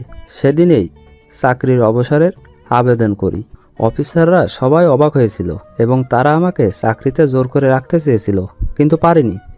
আমি পরশুদিন বাসায় এসে সব শুনলাম বিয়ানের নাকি অপারেশন হচ্ছে। আপনার মেয়ে টাকা দিয়েছিল, আমাদের তো অপারেশন করার সামর্থ্য ছিল না। বেআইন, আমার যা কিছু আছে সব কণা মামুনির, আর আমার মেয়ে আপনার বাড়ির বউ। আর এসব কথা বাদ দেন, এখন বেআইনের কি অবস্থা? হাঁটতে পারতেছে কিন্তু কথা বলতে পারতেছে না, মুখ দিয়ে বাতাস বের হয়। ডাক্তার বলছে 1 সপ্তাহের মধ্যে কথা বলতে পারবে। আল্লাহ যেন তাড়াতাড়ি সুস্থ করে দেন। আচ্ছা ভাই, কণা আর ফারুকের সম্পর্ক নিয়ে আপনার মন খারাপ হয়নি? বেআইন, কণা আগে রিলেশন করতো আপনার ছেলের সাথে। আমি জানতাম রিলেশন করে, কিন্তু আপনার ছেলেকে দেখিনি। পরে যখন ওদের ব্রেকআপ হয়েছে এবং আমার মেয়ে বাইরে চলে যায়, মেয়ে আমাকে বুঝতে দেয়নি। তারপর আমি মিশনে গিয়েছিলাম। বাসায় এসে জানতে পারলাম ব্যাপারটা। প্রথমে রাগ হয়েছিল, কিন্তু পরে সব শোনার পর অনেক খুশি লাগতেছে। ভাই, আপনার মেয়েকে আমি অনেক পছন্দ করি, তাই ফারুক যখন ওদের ব্রেকআপের কথা বললো তখন ওর সাথে অনেক রাগারাগি করেছে, কিন্তু সব কিছু বিবেচনা করে মেনে নিতে হয়েছে। অনেক ভালো লাগলো বেআইন। আমরাও রিলেশন করে বিয়ে করেছি, আমার মেয়েও। আমরাও সেম। যা করছো, কাল আবার গ্রামের বাসায় যেতে হবে আমাদের। কেন বেআইন? ওমর ফারুককে আর কতই প্রেশারে রাখি বলেন? এমনি ওর বেতন অল্প, আবার যদি পরিবার সহ ঢাকায় থাকি তাহলে অনেক টাকা খরচ হবে, তাই চলে যাব। কি বলেন বেআইন? সামনে আমার একটা ফ্ল্যাট আছে, 5 তলা ফ্ল্যাট, সেখানে 4 তলায় আপনারা থাকবেন। বেয়াই অনেক উপকার করেছেন, তাই জীবনে শোধ করতে পারবো না, আর উপকার করবেন না। বেআইন কি বলেন এসব? আমরা কিন্তু কষ্ট পাবো। আচ্ছা বেয়াই, আগে আপনার বেয়াই সুস্থ হোক। ও সুস্থ হলে যে কোম্পানিতে চাকরি করতো সেখানে আবার জয়েন করতে পারবে। রেফারেন্স আছে তো, সুস্থ হলে আবার ঢাকায় আসবো। আচ্ছা ঠিক আছে, কিন্তু এদের বিয়ের ডেট ঠিক করতে হবে না? কিছুদিন যাক। তবুও কদিন পর? 6 মাস পর। কি বলো তুমি? আচ্ছা ঠিক আছে, এখন চলেন, সকালের খাবার খেতে হবে। আব্বু, প্রচুর খিদে লাগছে, আর আমরা খেয়েই ঘুমাবো। ঘুম হয়নি রাতে। হারামজাদি আমার কাঁধে মাথা রেখে আরামসে ঘুমিয়েছে আর এখন চাপা মারতেছে। সবাই ফ্রেশ হয়ে এসে টেবিলে বসো। আমি দেখি কনার আম্মুর রান্না কত দূর। তারপর আম্মু আর আব্বু গেস্ট রুমে গেল, সাথে আদনান আর আনাহাও। আর কণা আমাকে টেনে ওর রুমে নিয়ে গেল। আমি যেই রুমে ঢুকেছি সাথে সাথে কণা দরজা লাগিয়ে দিল। এই কি করো? তোমার কমিশনার বাপ আমার গুটলি ফাটাই দিবে। কিছুই বলবেন, এখন যাও, ফ্রেশ হও আগে। ওকে। তারপর আমি বাথরুমে ঢুকলাম। 10 মিনিট পর একদম ফ্রেশ হয়ে বের হলাম। বের হয়ে দেখি কণা আগের কাপড় পরিবর্তন করে শাড়ি পরার বৃথা চেষ্টা করতেছে। আমি বাথরুম থেকে বের হয়েছি, কণা বুঝতে পারিনি। আমি হালকা কাশি দিলাম, সাথে সাথে কণা পিছনে ফিরে দেখলো আমি তো আবার ক্রাশ খেলাম। হালকা মেকআপ করেছে, উফ অসাধারণ লাগছে কণাকে। তখনই কুত্তা, এমন করে কি দেখো, এখানে আসো। বলে ওর কাছে এসে আবার মন ভরে দেখতে লাগলাম। আমাকে শাড়ি পরিয়ে দাও। আচ্ছা। তারপর আমি কণার শাড়ির কুচি ধরলাম। ধবধবে পেট, নাভির 2 ইঞ্চি উপরে একটা তিল। আমি নিজেকে কন্ট্রোল করার চেষ্টা করতেছি, আর কণা সেটা বুঝতে পেরেছে। কণা আমার কাঁধে হাত রেখে আছে। আমি কুচি সুন্দরভাবে গুছিয়ে কোমরে গুছলাম। তখনই কণা আমার হাত চেপে ধরলো এবং মাথা পেটের সাথে চেপে ধরলো। আমি নিজেকে আর ধরে রাখতে পারলাম না, কণার মাথা শক্ত করে ধরে লিপ কিস করা শুরু করলাম। কণাও আর কন্ট্রোল করতে পারলো না, সেও রেসপন্স করা শুরু করলো। টানা কিস করতে করতে কণাকে কোলে করে বিছানায় নিয়ে গেলাম। বিছানায় ফেলে আবার কিস করা শুরু করলাম। তারপর গলায় কিস করতে লাগলাম। তখনই এই কুত্তা, আমাকে কি বিয়ের আগেই প্রেগন্যান্ট করতে চাও নাকি? ও শিট, সরি, আমি ব্যাপারটা বুঝতে পারিনি। দোষ আমার, আমি ইচ্ছে করেই তোমায় শাড়ি পরিয়ে দিতে বলেছি। আমি জানতাম তুমি ঠিক থাকতে পারবো না। তবে রে, আও হারামি, বাইরে চলো। চলো। আরে মুখ তো মুছে ফেলো, মুখে লিপস্টিক লেগে আছে। বলেই বাইরে চলে গেল। কি বলো? বলেই আয়নার সামনে গিয়ে দেখি সত্যি সত্যি লিপস্টিক লেগে আছে। তারপর আমি ভালো করে মুখ ধুয়ে বাইরে আসলাম। বাইরে এসে দেখি সবাই আমার জন্য টেবিলে অপেক্ষা করে বসে আছে। সামনে গিয়ে দেখি কণার পাশে টেবিলটাই মাত্র ফাঁকা আছে। খিদেও লাগছে, তাই আমিও বসলাম টেবিলে। হবু শাশুড়ি খাবার সার্ভ করলো, আর আমি কোনো দিকে না তাকিয়ে খাওয়া শুরু করলাম। তখন নিচ থেকে সুরসুরি লাগলো। আমি বিড়াল মনে করে নিচে তাকালাম, দেখি নিচে কিছুই নেই। মাথা তুলে দেখি আমার প্লেটেও কিছুই নেই। আমার প্লেটের মাংস কে জানি তুলে নিয়েছে। কণার মুখের দিকে তাকালাম, দেখি কণা মুচকি মুচকি হাসতেছে। আমিও বুঝতে পারলাম গন্ডগোলটা কোথায়। খাওয়াই হলো না আমার। সামনে তাকিয়ে দেখি সবার খাওয়া শেষ। লজ্জায় আবার চাইতেও পারছি না, তাই পেটে ক্ষুধা নিয়ে হাত ধুয়ে উঠে আসলাম। কণাও উঠে ওর আম্মুর কাছে গেল। আমি আম্মুকে বলে কণাকে না জানিয়ে আমার ভাড়া বাসায় চলে গেলাম। যাওয়ার সময় সাথে করে বিরিয়ানি নিয়ে গেছিলাম। সেগুলো খেয়ে ফোন বন্ধ করে চার্জে দিয়ে 11টার সময় দিলাম ঘুম থেকে উঠলাম বিকেল 4টায়। উঠে ফ্রেশ হয়ে ফোন অন করলাম। ফোন অন করে আমি অবাক হয়ে গেলাম। মিস কল অ্যালার্ট চালু করা আছে, দেখি 250টা মিস কল আর 119টা মেসেজ। কল এসেছে আম্মু, কণা, আদনান শাশুড়ির ফোন থেকে, আর মেসেজ এসেছে আদনানের ফোন থেকে 10টার মতো। বাকিগুলো কণা দিয়েছে।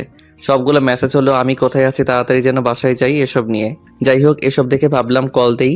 দেখলাম ফোনে টাকা নেই, তাই বিকাশ অ্যাপস থেকে টাকা লোড দেওয়ার জন্য ডাটা অন করলাম। সাথে সাথেই দেখি মেসেঞ্জার, হোয়াটসঅ্যাপ, টেলিগ্রাম সবখানে কণার মেসেজ। টাকা লোড দিয়ে কল দিলাম কণার কাছে। কল দেওয়া মাত্র কল ধরলো, মনে হয় তার জন্য বসেছিল। কি করো? জানোয়ার, কোথায় তুই? রেগে আছো খুব? তাই বলবো না। রাখবে না। তোমার ফোন বন্ধ কেন? হ্যাঁ, অবু স্বামীর সাথে কেউ এভাবে কথা বলে? ঘন্টা, এবার বলো কোথায় তুমি এখন? ঘুম হয়নি তো, তাই যে বাসায় থাকতাম সেখানে এসে ফোনটা চার্জে দিয়ে ঘুমিয়েছিলাম। লোকেশন দাও, আমি যাচ্ছি। পাগল নাকি? তোমার সতীন তোমার সাথে মারামারি করার জন্য বসে আছে। দেখো, তুমি জানো আমার রাগ কেমন, রাগিও না আমায়। ওকে, জায়গায় আসো। ওকে। আমি ফোন কেটে দিয়ে বিছানায় বসে ফেসবুকে নোটিফিকেশন চেক করতেছি। তখনই কণার আইডি সামনে আসলো। দেখলাম রিলেশনশিপ স্ট্যাটাস দিয়ে, relationship with MD Omar Faruk. আমি দেখে মুচকি আসলাম। পাগলি একটা, আমায় অনেক ভালোবাসে। জীবনে কিছু না পেলেও মনের মতো মা বাবা আর জীবনসঙ্গী পেলাম। আল্লাহর কাছে লাখ লাখ শুক্রিয়া। তারপর ফেসবুকের ভিডিও দেখতে লাগলাম। প্রায় 30 মিনিট আমার ফোনে কণার ফোন নাম্বার থেকে কল আসলো। কল ধরলাম, তখন কণা আমায় আমার দেওয়া ঠিকানায় যেতে বলল। আমি গিয়ে ওকে নিয়ে আসলাম। রুমের মধ্যে ঢোকা মাত্র কণা এসে ঠাস করে আমার গালে একটা চড় মারলো। চড় মারার পরই আমায় জড়িয়ে ধরে কান্না করতে লাগলো। আমিও জড়িয়ে ধরে, নিজেই থাপ্পড় মারলো, আবার নিজেই কান্না করছো কেন? চুপ করো। তুমি যে বাসায় আসছো আমায় বলে আসতা। আমি মনে করেছি টেবিলে তোমার খাবার মেরে দিয়েছি, এই জন্য তুমি রাগ করে বাসায় এসেছো। আমি অনেক কান্না করেছি। আমি তো আম্মুকে বলেই আসলাম।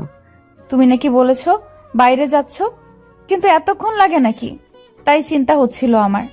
না বলে আসার জন্য দুঃখিত। হয়েছে, তোমার জন্য খাবার নিয়ে এসেছি। আচ্ছা, তুমি খাইয়ে দাও। পাবো না। তাহলে আমার খিদে নেই। আচ্ছা শয়তান, আসো। তারপর কণা আমায় খাইয়ে দিতে লাগলো, আবার আমি ওকে খাওয়াচ্ছি। তখনই আমাদের বাসার মালিক আসলো।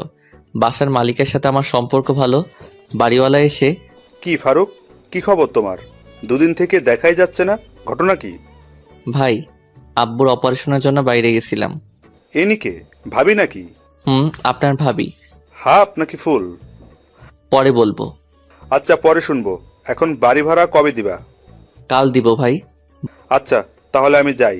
বাড়িওয়ালা চলে গেল। কণা আমায় রেডি হতে বলল। আমি তৈরি হয়ে নিলাম। আজ আব্বু আম্মু, ছোট বোন আনহা আর চাচাতো ভাই আদনান বাসায় যাবে। ওদেরকে বাসে তুলে দিতে হবে। আমি রেডি হয়ে রুমে তালা দিয়ে বের হলাম।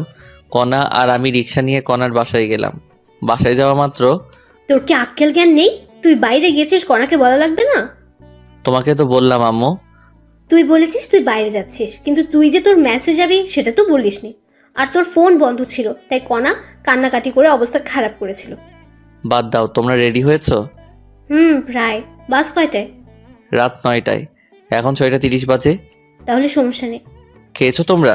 তোর জন্যই বসে আছি। চলো। সন্ধ্যা 7টার দিকে সবাই মিলে একসাথে বসে খেলাম। খাওয়া শেষে সবাই কণার আব্বু আম্মুর কাছ থেকে বিদায় নিয়ে রওনা দিলাম। আমি আব্বু আম্মু ভাই বোনদের গাড়িতে তুলে দিয়ে কণার বাসায় রেখে মেসে যাব। যাই হোক, স্টেশনে গিয়ে বসে আছি। কণা, আম্মু আর আনহান গল্প করতেছে। অত্যন্ত গরম এখন, তাই আম্মু আমাকে পানির বোতল আনতে বলল। আমি রাস্তা পার হয়ে একটা দোকানে গেলাম। দোকানে প্রচুর ভিড়, তাই দাঁড়িয়ে আছি। আর ওদিকে, আম্মু তুমি আবার কবে আসবা? তোর শ্বশুর সুস্থ হলে। আম্মু, আমরা কিন্তু এখনো আলাদা বাসায় থাকতে পারি। আমি আর আপনার ছেলে চাকরি করি কেন? কিছুদিন যাক, তারপর। তাড়াতাড়ি আসো। তোমরা আর আমার এই ননদকেও ভালো স্কুলে ভর্তি করাতে হবে।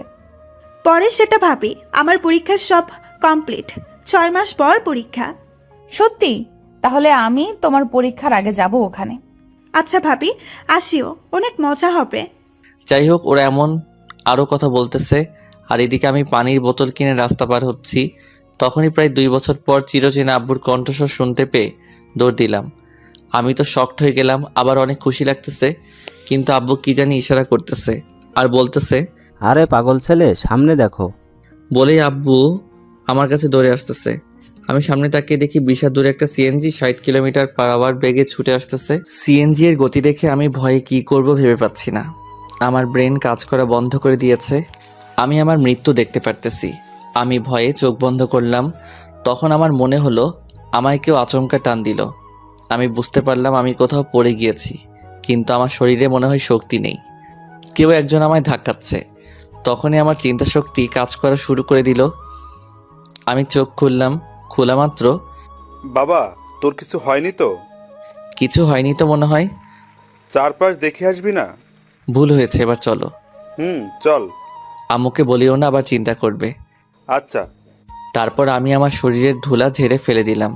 তারপর আব্বু আর আমি, আম্মু, কণা আর আনহাদের কাছে আসলাম। আব্বু যখন এসে সবার সামনে কথা বলল, সবাই আনন্দে হই দিয়ে উঠল, আর আম্মু তো খুশিতে কান্না কান্না করতে লাগলো।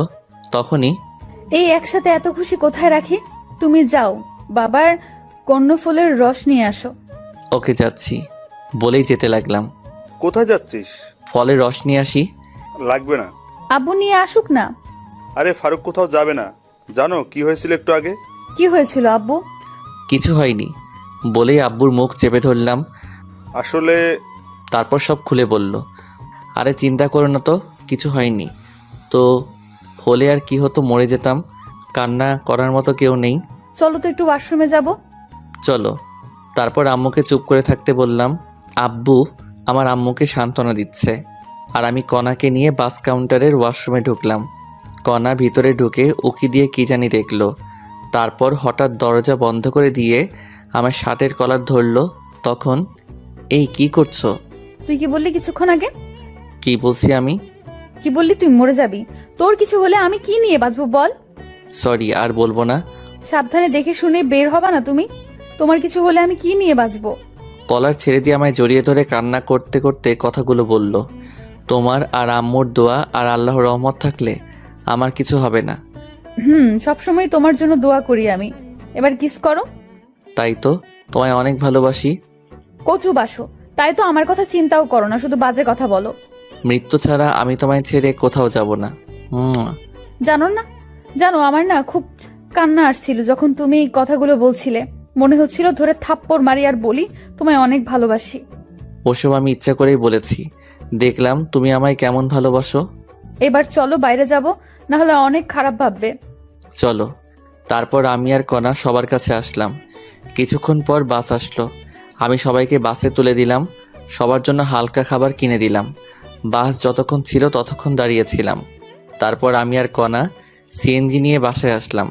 কণাকে বাসায় নামিয়ে দিয়ে আমি আবার আমার ভাড়া বাসায় চলে গেলাম। আমি আজ অনেক হেঁটেছি এবং কাজও করেছি, তাই অনেক ক্লান্ত থাকায় ঘুমিয়ে পড়লাম। ঘুম ভাঙল কণার ফোনে। কল ধরেই দিলা তো ঘুমের 69 বাজাই। আইসে আমার জমিদার সাহেব, উঠে তাড়াতাড়ি অফিস আসো। আচ্ছা যাবনে। আচ্ছা, আমি যাবার সময় তোমায় নিয়ে যাব। লাগবে না ম্যাম, আমারই ডিউটি আপনার বাসায়। ফারুক সাহেব তাড়াতাড়ি আসেন। আচ্ছা ম্যাম। কল কেটে দিয়ে ফোনে দেখলাম 7:48 বাজে। আমার অফিস 9টায়। কণার বাসায় যাওয়া লাগবে 8:30-এ। বেশি সময় নেই হাতে, তাই বিছানা থেকে উঠে বিছানার কিছু না গুছিয়েই ফ্রেশ হলাম। তারপর রেডি হয়েই কণার বাসায় গেলাম। তবুও 10 মিনিট লেট করেছি। কণার বাসায় ঢুকলাম।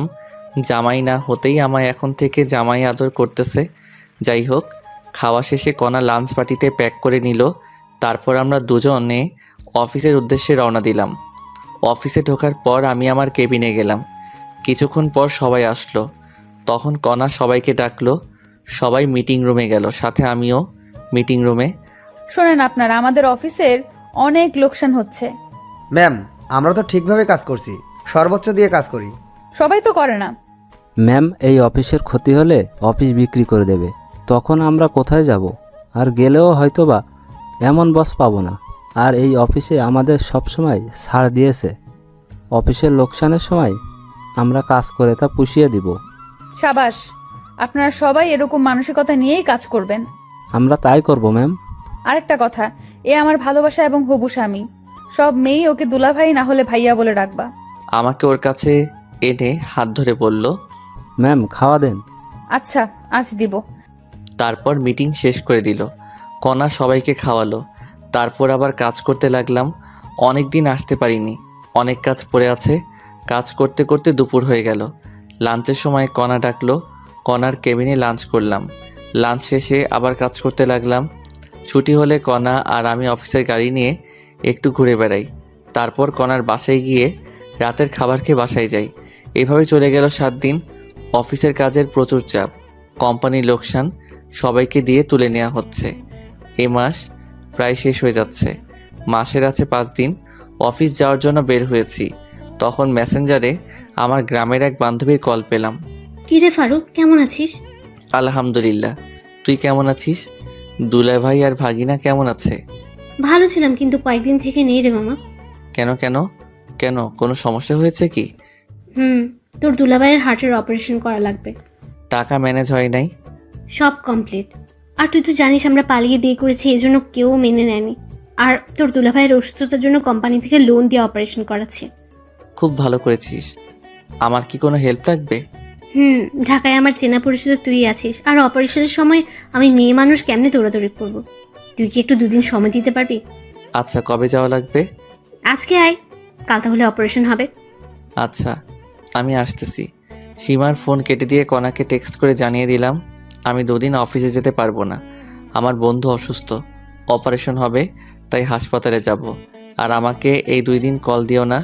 আমি জানি কণা আর আমায় 2 দিন কল দিবে না। তারপর আমি ব্যাগ গুছিয়ে রওনা দিলাম সীমার বাসার উদ্দেশ্যে। এই ঢাকার জ্যাম পার করে পৌঁছালাম 11টার সময়। সীমার বাসায় ঢুকলাম, দেখি দুলাভাই ভালোই অসুস্থ হয়ে গেছে। দুলাভাইয়ের সাথে কথা বললাম। দুলাভাইয়ের কথা বলতে সমস্যা হয়। তারপর সীমার সাথে ভালো মন্দ কথা বলে বিকেলবেলায় হাসপাতালে ভর্তি করার সিদ্ধান্ত নিলাম। সীমার বাসায় লাঞ্চ করে দুলাভাইকে নিয়ে 2টোর দিকে ঢাকা মেডিকেল হাসপাতালে ভর্তি করালাম। বিভিন্ন পরীক্ষা করা হলো এবং ডাক্তার বললেন রাত 10টায় অপারেশন করা হবে। ব্যাংকে গিয়ে টাকা ডিপোজিট করেন। তারপর সীমা ডাক্তার তো টাকা জমা দিতে বলল। চল ব্যাংকে যাব। দুলাভাই একা থাকবে নাকি? তোর ভাগিনাকে রেখে যাই, বেশিক্ষণ লাগবে না তো। টাকা কোথায় আছে?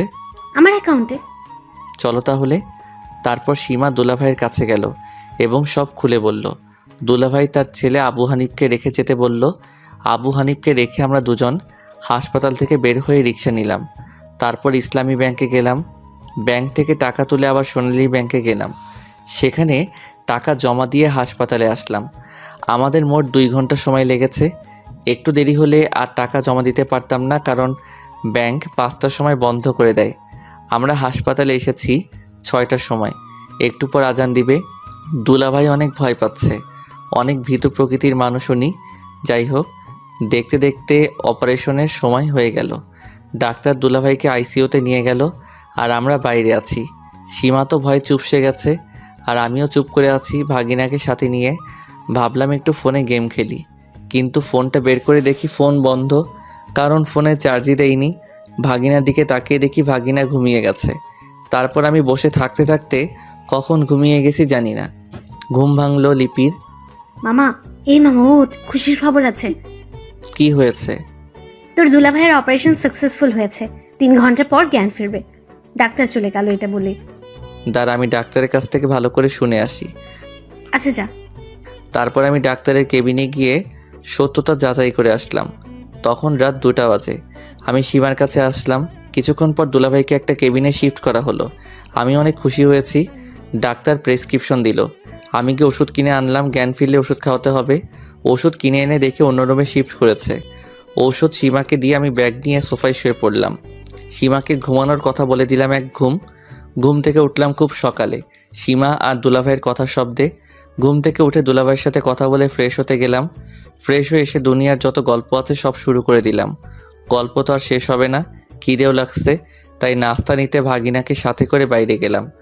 আমরা নাস্তা করে ওদের দুজনের জন্য নাস্তা নিয়ে আসলাম। নাস্তা করে ওষুধ খাওয়া শেষে আমি বাইরে গিয়ে 10 টাকা দিয়ে ফোনে চার্জ দিয়ে আনলাম। কনার ফোনে কল দিলাম কিন্তু ওর ফোন বন্ধ। তাই কনার আম্মুর কাছে কল দিলাম। কনা নাকি ওর মামার বাসায় ঘুরতে গেছে, 7 দিন পর আসবে। কনার সাথে কথা বলতে পারলাম না জন্য খারাপ লাগছে। মন খারাপ করে আবার সীমা আর দুলাভাইয়ের কাছে গেলাম। সেদিনই বিকেলবেলা রিলিজ নিলাম আমরা। ওখানে থাকলে একদিনে 10,000 টাকা খরচ হবে। তাই রিলিজ নিয়ে লিপিতের ভাড়া বাসায় আসলাম। সীমার ওখানে রাতের খাবার খেয়ে আমার বাসায় আসলাম। আবার পরের দিন থেকে অফিসে গেলাম। অফিসে গিয়ে কিছু ভালো লাগে না, মন শুধু কনাকেই খুঁজে বেড়াচ্ছে। তাই ফোন বের করে কনাকে কল দিলাম, কিন্তু ফোন বন্ধ দেখাচ্ছে। মেজাজ তো খুব খারাপ হয়ে গেল, তবুও কাজ করতে লাগলাম। দুপুরবেলা লাঞ্চ করলাম অফিসের ক্যান্টিনে। লাঞ্চের পর আবার কাজ করা শুরু করলাম। একাকিত্ব ভালো লাগছে না, তাই অফিসের এক মেয়ে কলিগের সাথে একটু ভাব জমালাম।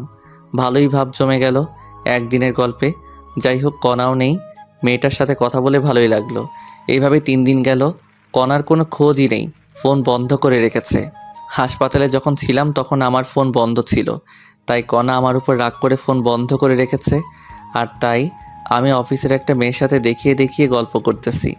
আমি জানি লিপি আমার সব কথা কনাকে জানাচ্ছে।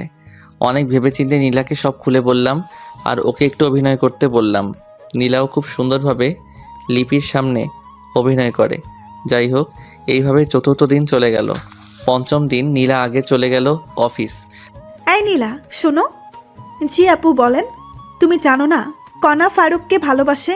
কয়েকদিন পর ওদের বিয়ে। তো আমিও ওকে ভালোবাসি। চাকরি হারাতে চাও নাকি? হারালে হারাবো, ফারুক আছে না। আর কনা ম্যাম ওনাকে কি ভালোবাসে যে কয়েকদিন থেকে কল ধরে না? আরে আবাল, কনা ফারুকের গ্রামের বাসায় গেছে। আগামী 7 দিনের মধ্যে ওদের বিয়ে হবে। ও আপু, আসলে আমাদের মাঝে কিছুই নেই। ভাইয়া অনেক ভয়ে ছিল যে ম্যাম বোধহয় রাগ করে চলে গেছে, আর ম্যামের ঠিকানা কেউ দিচ্ছিল না। তাই ভাইয়া প্ল্যানটি করে, কারণ ভাইয়া জানে আপনি সব কথাই কনা ম্যামকে বলবেন। তাই নাকি? ফারুক ভাইকে যতটা ফাজিল ভাবতাম, উনি তো দেখি তার চেয়েও বেশি ফাজিল। হ্যাঁ আপু, আর আমার চাকরির যেন কিছু না হয়।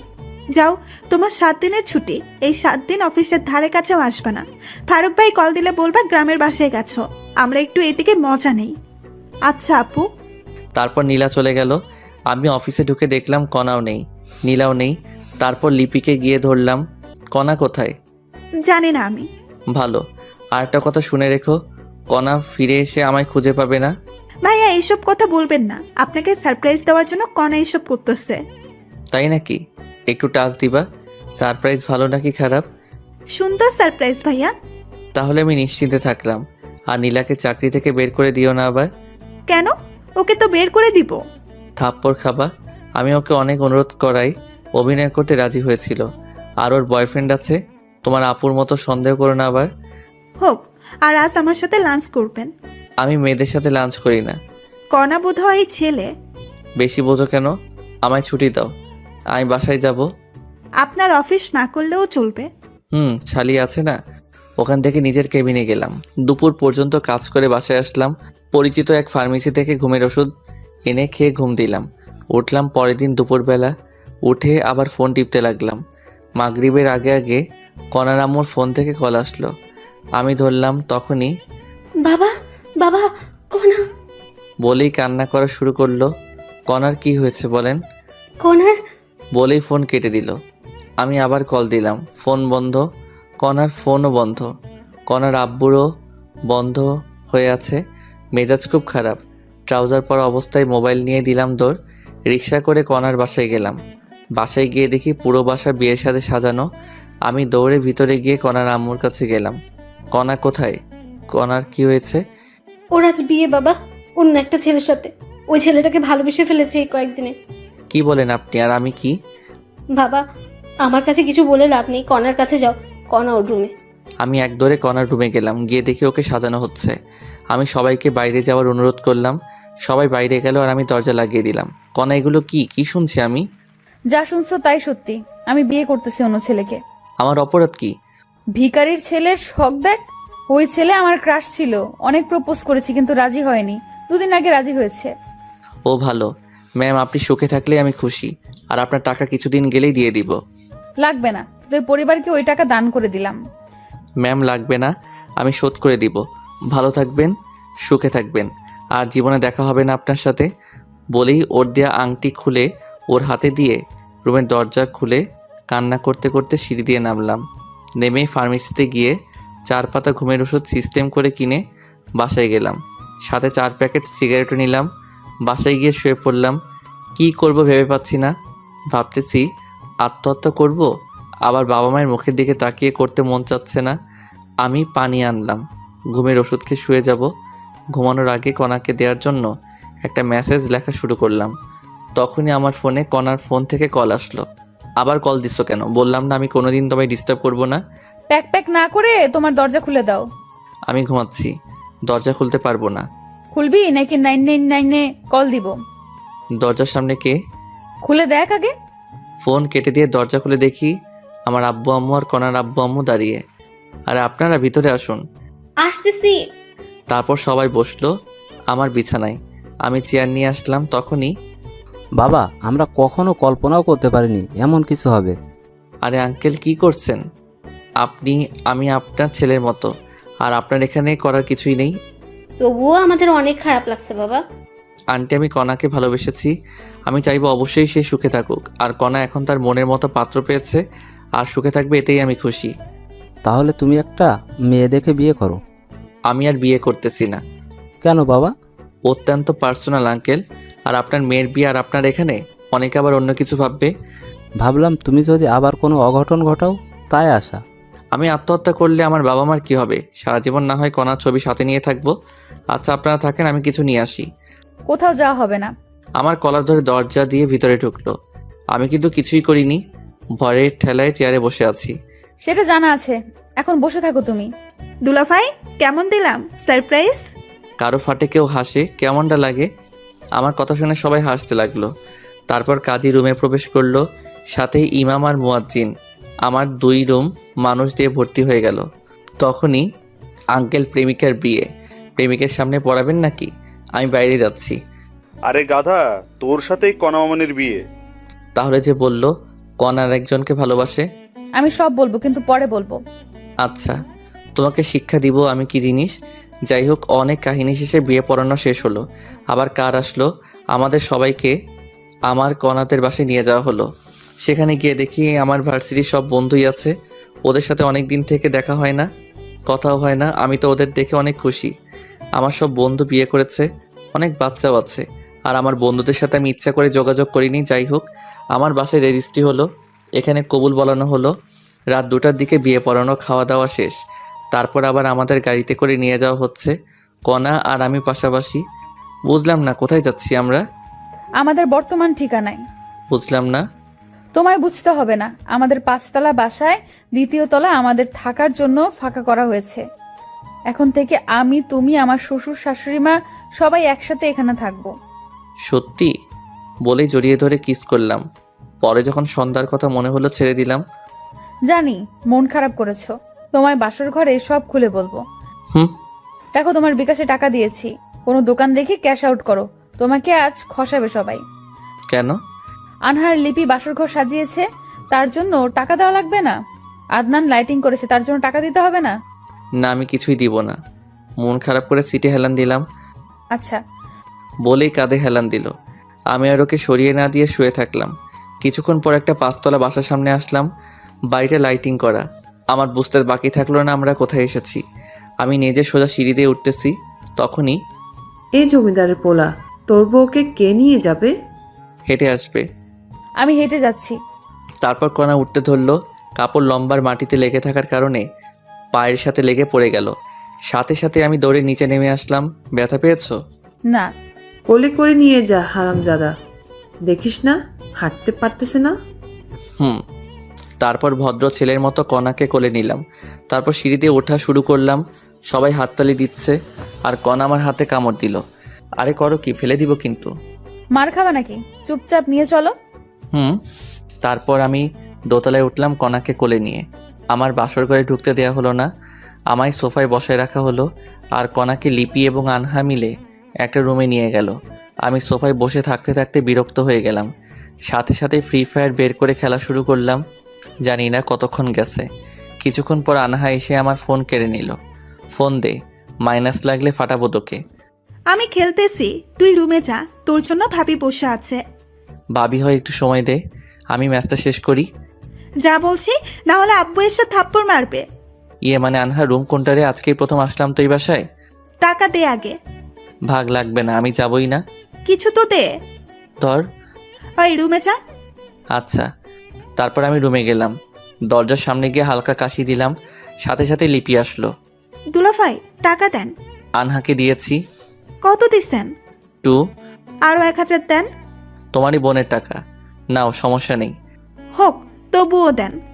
তারপর লিপিকে 1000 দিয়ে রুমে ঢুকলাম, তারপর দরজা বন্ধ করলাম। কণা এসে আমায় সালাম করে গেল। আমি ওর সাথে কোনো কথা না বলে একটা বালিশ আর একটা কম্বল নিয়ে সোফায় গিয়ে শুয়ে পড়লাম। কিছুক্ষণ পর কান্নার আওয়াজ পেলাম। উঠে গিয়ে, কান্না করবা না, ঘুমাতে দাও। তুমি সোফায় ঘুমাচ্ছ কেন? এমনি ভালো লাগছে না তাই। তুমি কি চাও আমি চলে যাই? চুপ করে আছি, যে রাগী চলে গেলে আর আসবে না, তাই চুপ করে আছি। আচ্ছা যাচ্ছি। বলেই দরজার দিকে রওনা দিল। কোথাও যাওয়া লাগবে না বলেই হাত টেনে ধরলাম। কণার সাথে সাথে আমায় জড়িয়ে ধরলো। তারপর কি হয়েছে সেটা বলবা প্লিজ? জানো সন্ধ্যায় কি হয়েছিল? আমার মাথায় যে টেনশন ছিল, ভাগ্য ভালো আসার পথে গাড়ির নিচে মাথা দেয়নি। এমন পাগলামো কথা আর বলবা না। আর সত্যি জানলে তুমি রাগ করবা না, সেটা আমি জানি। তাহলে বলো সেটা। শোয়ার পর তোমার বুকে শুয়ে বলবো। ঠিক আছে, এই ভারী শাড়ি পরিবর্তন করো আগে, আর পাতলা শাড়ি পরো। খালি অন্য ধান্দা। তোমার যা ইচ্ছা পরো। ওকে। তারপর আমি বাথরুমে গিয়ে টি শার্ট আর ট্রাউজার পরলাম। পরে কণা গেল। নীল কালারের জামা পাজামা পরেছে, লাইটের আলো অনেক সুন্দর লাগতেছে। মনে হয় এখনই কোনো ঘটনা ঘটাই। তারপর লাইট অফ করে দিলাম। মাথাটা আমায় জানতেই হবে। আমি শুয়ে পড়লাম আর কণা আমার বুকে মাথা রেখে শুয়ে পড়লো। এবার বলো কি হয়েছে। শোনো তাহলে, তোমাকে সেদিন আব্বু একটা মেয়ের সাথে রিক্সায় দেখেছে। আব্বু এসে অনেক রাগারাগি করে। তারপর আমি ওই হসপিটালে গিয়ে খোঁজ নিয়ে দেখি ওই মেয়ে তোমার বান্ধবী হয়। তারপর আমি সবাইকে বুঝিয়ে বলি। আর তুমি অফিসে কি করো না করো সব আমি ফোনে দেখেছিলাম। আমার ফোনে আমার ভয় হচ্ছিল কোনো কারণে তোমায় হারিয়ে ফেলতে পারি, তাই আব্বুকে সব খুলে বলি। তারপর আব্বু শ্বশুর আর শাশুড়িকে আসতে বলে। তারা আসার পর আমাদের ওই বাসায় উঠি, সব গোছানোর কাজে লেগে পড়ি। আর আমার সাথে সব সময় আনহা ছিল, তাই তোমার কাছে কল দিতে পারিনি। আর আজ থেকে আমরা সবাই এই বাসায় থাকবো। এই ব্যাপার। জানো, যখন শুনলাম তুমি অন্য কাউকে ভালোবাসো তখন মনে হচ্ছিল আত্মহত্যা করি। খবরদার এসব আর মুখেও আনবে না। আমার যে কষ্টগুলো হয়েছে সেগুলোর কি হবে? সুদে আসলে পরিশোধ করে দেব। কেমনে? পরে জানতে পারবো। এখন বলো ভবিষ্যৎ প্ল্যান কি তোমার? ফুটবল টিম বানাবো। ফুটবল আমার প্রিয় খেলা। ইস, শখ কত! আমারও তো লাগবে না, একটা ছেলে আর একটা মেয়ে হলেই হবে। আমি মজা করছিলাম, আমারও সেম চাওয়া। ছেলে আগে হলেই ভালো। না, মেয়ে হবে, বড়জন মেয়ে হবে। তোমার ইচ্ছা। হুম। জানো আমার স্বপ্ন, আমার একটা মেয়ে হবে, অনেক কিউট হবে। নাম রাখবো ফারিয়া। ফারিয়া আমাদের পরিবারের সবারই আদরের হবে, পরিবারের সবাইকে মাতিয়ে রাখবে, দাদু দিদার সাথে খেলবে, এইটুকুই। আমার বউটা দেখে অনেক কিছুই ভাবে। তাড়াতাড়ি আমার মেয়ে চাই। তাহলে যুদ্ধে নামতে হবে। নেমে পড়ো। বলা মাত্র আমি কণার নিচের ঠোঁট কামড়ে ধরলাম। উফস, কি ফিলিংস! কণার ঠোঁট একদম কমলার কোয়ার মতো। আমি কিস করতে থাকলাম, তারপর গলায় কিস করলাম, তারপর নিচের দিকে নামতে থাকলাম। আর বাকিটা ইতিহাস। জানতে চাইলে চটি গল্পে চলে যান। যাই হোক, পরের দিন সকালে ঘুম ভাঙলো কণার ডাকে। অনেকবার ডেকে গেছে, উঠিনি, জন্য চায়ের কাপে আঙুল ঢুকিয়ে দিয়েছে। তারপর আমি উঠে গোসল করে এসে দেখি কণা আম্মার সাথে রান্না শিখতেছে। সকালের নাস্তা কণা আর আম্মু বানিয়ে দিল। সকালে নাস্তা করে গল্প, তারপর লাঞ্চ, লাঞ্চের পর রাতের খাবার। এইভাবে ঘুরে বেরিয়ে গেল 7 দিন। আজ থেকে অফিস আছে। সকালবেলা কণাকে আম্মু রান্নাঘরে ঢুকতে দেয় না, তবুও কণা জোর করে ঢুকে। সকালে রান্নার সময় থাকে কিন্তু রাতে থাকতে পারে না। এইভাবে সকালবেলা অফিসে যাওয়া, অফিসের কাজ করা, রাতে আবার বাসায় আসা। আর আব্বু এখন চাকরি করে আর কণাকে বাসায় রাখা হয়েছে। 1 মাস পর পরীক্ষা। যাই হোক, এভাবে কেটে গেল 3টি বছর। 3 বছর পর অফিস বন্ধের দিন সকালে। পাপ্পা ও তো তাড়াতাড়ি, আম্মু রাতে নিয়ে আসতেছে। আসুক মামনি। পাপা আজ তোতেই যাবা? আজ তোমার দাদু, দিদা, ফুপি, তোমার মামি সহ ঘুরতে যাব। কি মজা! বলে ওর দাদুর কাছে গেল। আমার বিয়ের 2 বছর পর ফারিয়া আমাদের পরিবারে আসে।